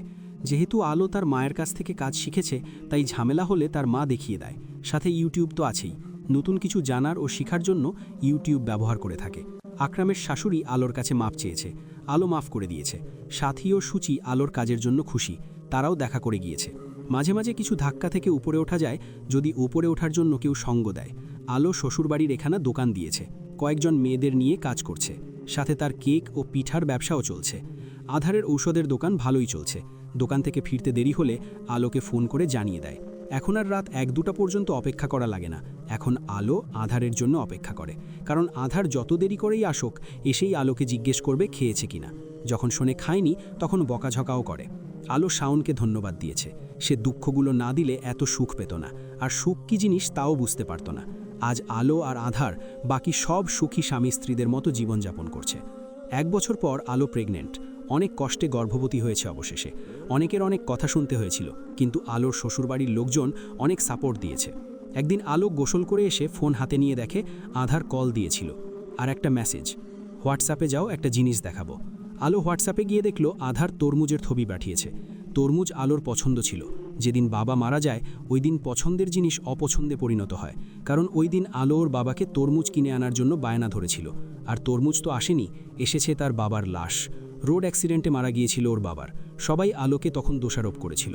আজ আলোর ভয় করছে, বাবার মতো যদি আধারের কিছু হয়ে যায়। দেশে সড়ক দুর্ঘটনা দিন দিন বেড়েই চলেছে। আলো তাড়াতাড়ি কল ব্যাক করে। দুবার রিং হওয়ার পর একজন রিসিভ করে। আলো, হ্যালো, আধার কোথায় তুমি? অপর পাশ থেকে কেউ বলল, জি, আসলে এই ফোনের মালিক বাস চাপায় নিহত হয়েছে। তার পকেটে 2টো ফোন, এইটাতে আপনার কল আসায় জানালাম। আপনি তার পরিবারকে জানিয়ে দিন আর তাড়াতাড়ি এসে পড়েন। আর ফোনটা কেটে গেল। আলো যা ভেবেছে তাই সত্যি হলো। ভয়ে সারা শরীর কাঁপছে।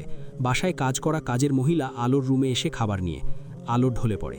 কাজের মহিলা রত্না খাবার রেখে আলোকে ধরে আর চিৎকার করে সবাইকে ডাকছে, খালাম্মা গো, জলদি আয়েন, পোয়াতি বউ ফিট খাইছে, খালাম্মা, ও খালাম্মা। রত্নার ডাকে সবাই এসে আলোকে নিচে দেখে ওকে ধরে বিছানায় ওঠালো। হাত পা ঢুলছে, চোখে পানি দিচ্ছে। 15 মিনিট পর আলোর জ্ঞান ফেরে। আলো চোখ মেলে দেখে সে বিছানায় শুয়ে আছে আর তার পাশে আধার বসে আছে। আধারকে পাশে দেখে উঠে 2টি কিল বসিয়ে দেয়। আলো, তোর ফোন কোথায়? আর তুই কাকে দিয়ে ফোন করিয়ে বলেছিস তোর অ্যাক্সিডেন্ট হয়েছে? বলেই কিল ঘুষি দিতে লাগলো। আধার আলোকে থামিয়ে বলল, আরে আমি তোমার জন্য তরমুজ কিনে নিয়ে আসছি। বাসায় এসে দেখি রত্না আপা চিল্লাচ্ছে। এসে দেখি তুমি ফিট খেয়ে বসে আছো। পরে শুনলাম ফোন হাতে নিয়ে ফিট খেয়েছো। তোমার ফোন নিয়ে দেখি আমার নাম্বারে কথা বলেছো। রেকর্ড শুনে বুঝলাম পকেটমার অ্যাক্সিডেন্ট হয়েছে। আমি কি জানি নাকি যে আমার ফোন কখন পকেট মারলো? এসে দেখি ফোন নেই। আলো আধারকে জড়িয়ে ধরল। আলো অনেক ভয় পেয়ে গিয়েছিল। আধারকে হারানোর ভয়টা ঘিরে ধরেছিল তাকে। আধার অনেক কষ্টে আলোকে শান্ত করে। অবশেষে আধার ও আলোর 2টি যমজ সন্তান হয়, এক মেয়ে এক ছেলে। আধার ও আলো ভালোভাবেই জীবনযাপন করছে। শাওন নাকি বিদেশ চলে গিয়েছে। আজ শাওন একা। রূপার বিয়ে হয়েছিল, কিন্তু তার বর তাকে অনেক অত্যাচার করে। মুখ বুজে সহ্য করা ছাড়া কিছু করার নেই। রূপা কোনোদিন মা হতে পারবে না। পরপর 2টো বাচ্চা নষ্ট হয়েছে। এরপর আর বাচ্চা নিতে পারেনি। রূপার বর আরেকটা বিয়ে করে নেয়। তার সেই স্ত্রীর ঘরে সন্তান হয়ে গিয়েছে। সে এখন কোনো রকম দিন পার করছে। রূপা আজ টের পাচ্ছে নিঃসন্তান থাকা কষ্ট, আর অন্যকে কাজের অর্ডার দিলে কেমন লাগে। যারা অন্যের সংসার নষ্ট করতে চায় তাদের কোনো না কোনো এক সময় তার নিজের কাছেই ফিরে আসে। আল্লাহ ছাড় দেন, ছেড়ে দেন না। আলোর কাজ ভালোই চলছে। সম্মানের সাথে আজ সে সংসার করছে। যেই বাচ্চার জন্য একসময় কথা শুনতে হতো, আজ সে 2 সন্তানের মা। যেখানে স্বামী ভালোবাসা পায়নি, সেখানে আজ আলো আধারের কাছ থেকে ভালোবাসার অভাব নেই। ভালোবাসা, সম্মান, অধিকার কোনো কিছুর অভাব নেই আলোর কাছে। যেখানে বাবার বাড়ির অবস্থা ভালো না বলে কথা শুনতে হতো, আজ সেই বাবার বাড়ির অবস্থা আরও ভালো। সব মিলে শেষটা ভালোই হয়েছে। অবশেষে একটাই কথা, আধারের আলো হয়ে বাঁচতে চাই শেষ নিঃশ্বাস পর্যন্ত।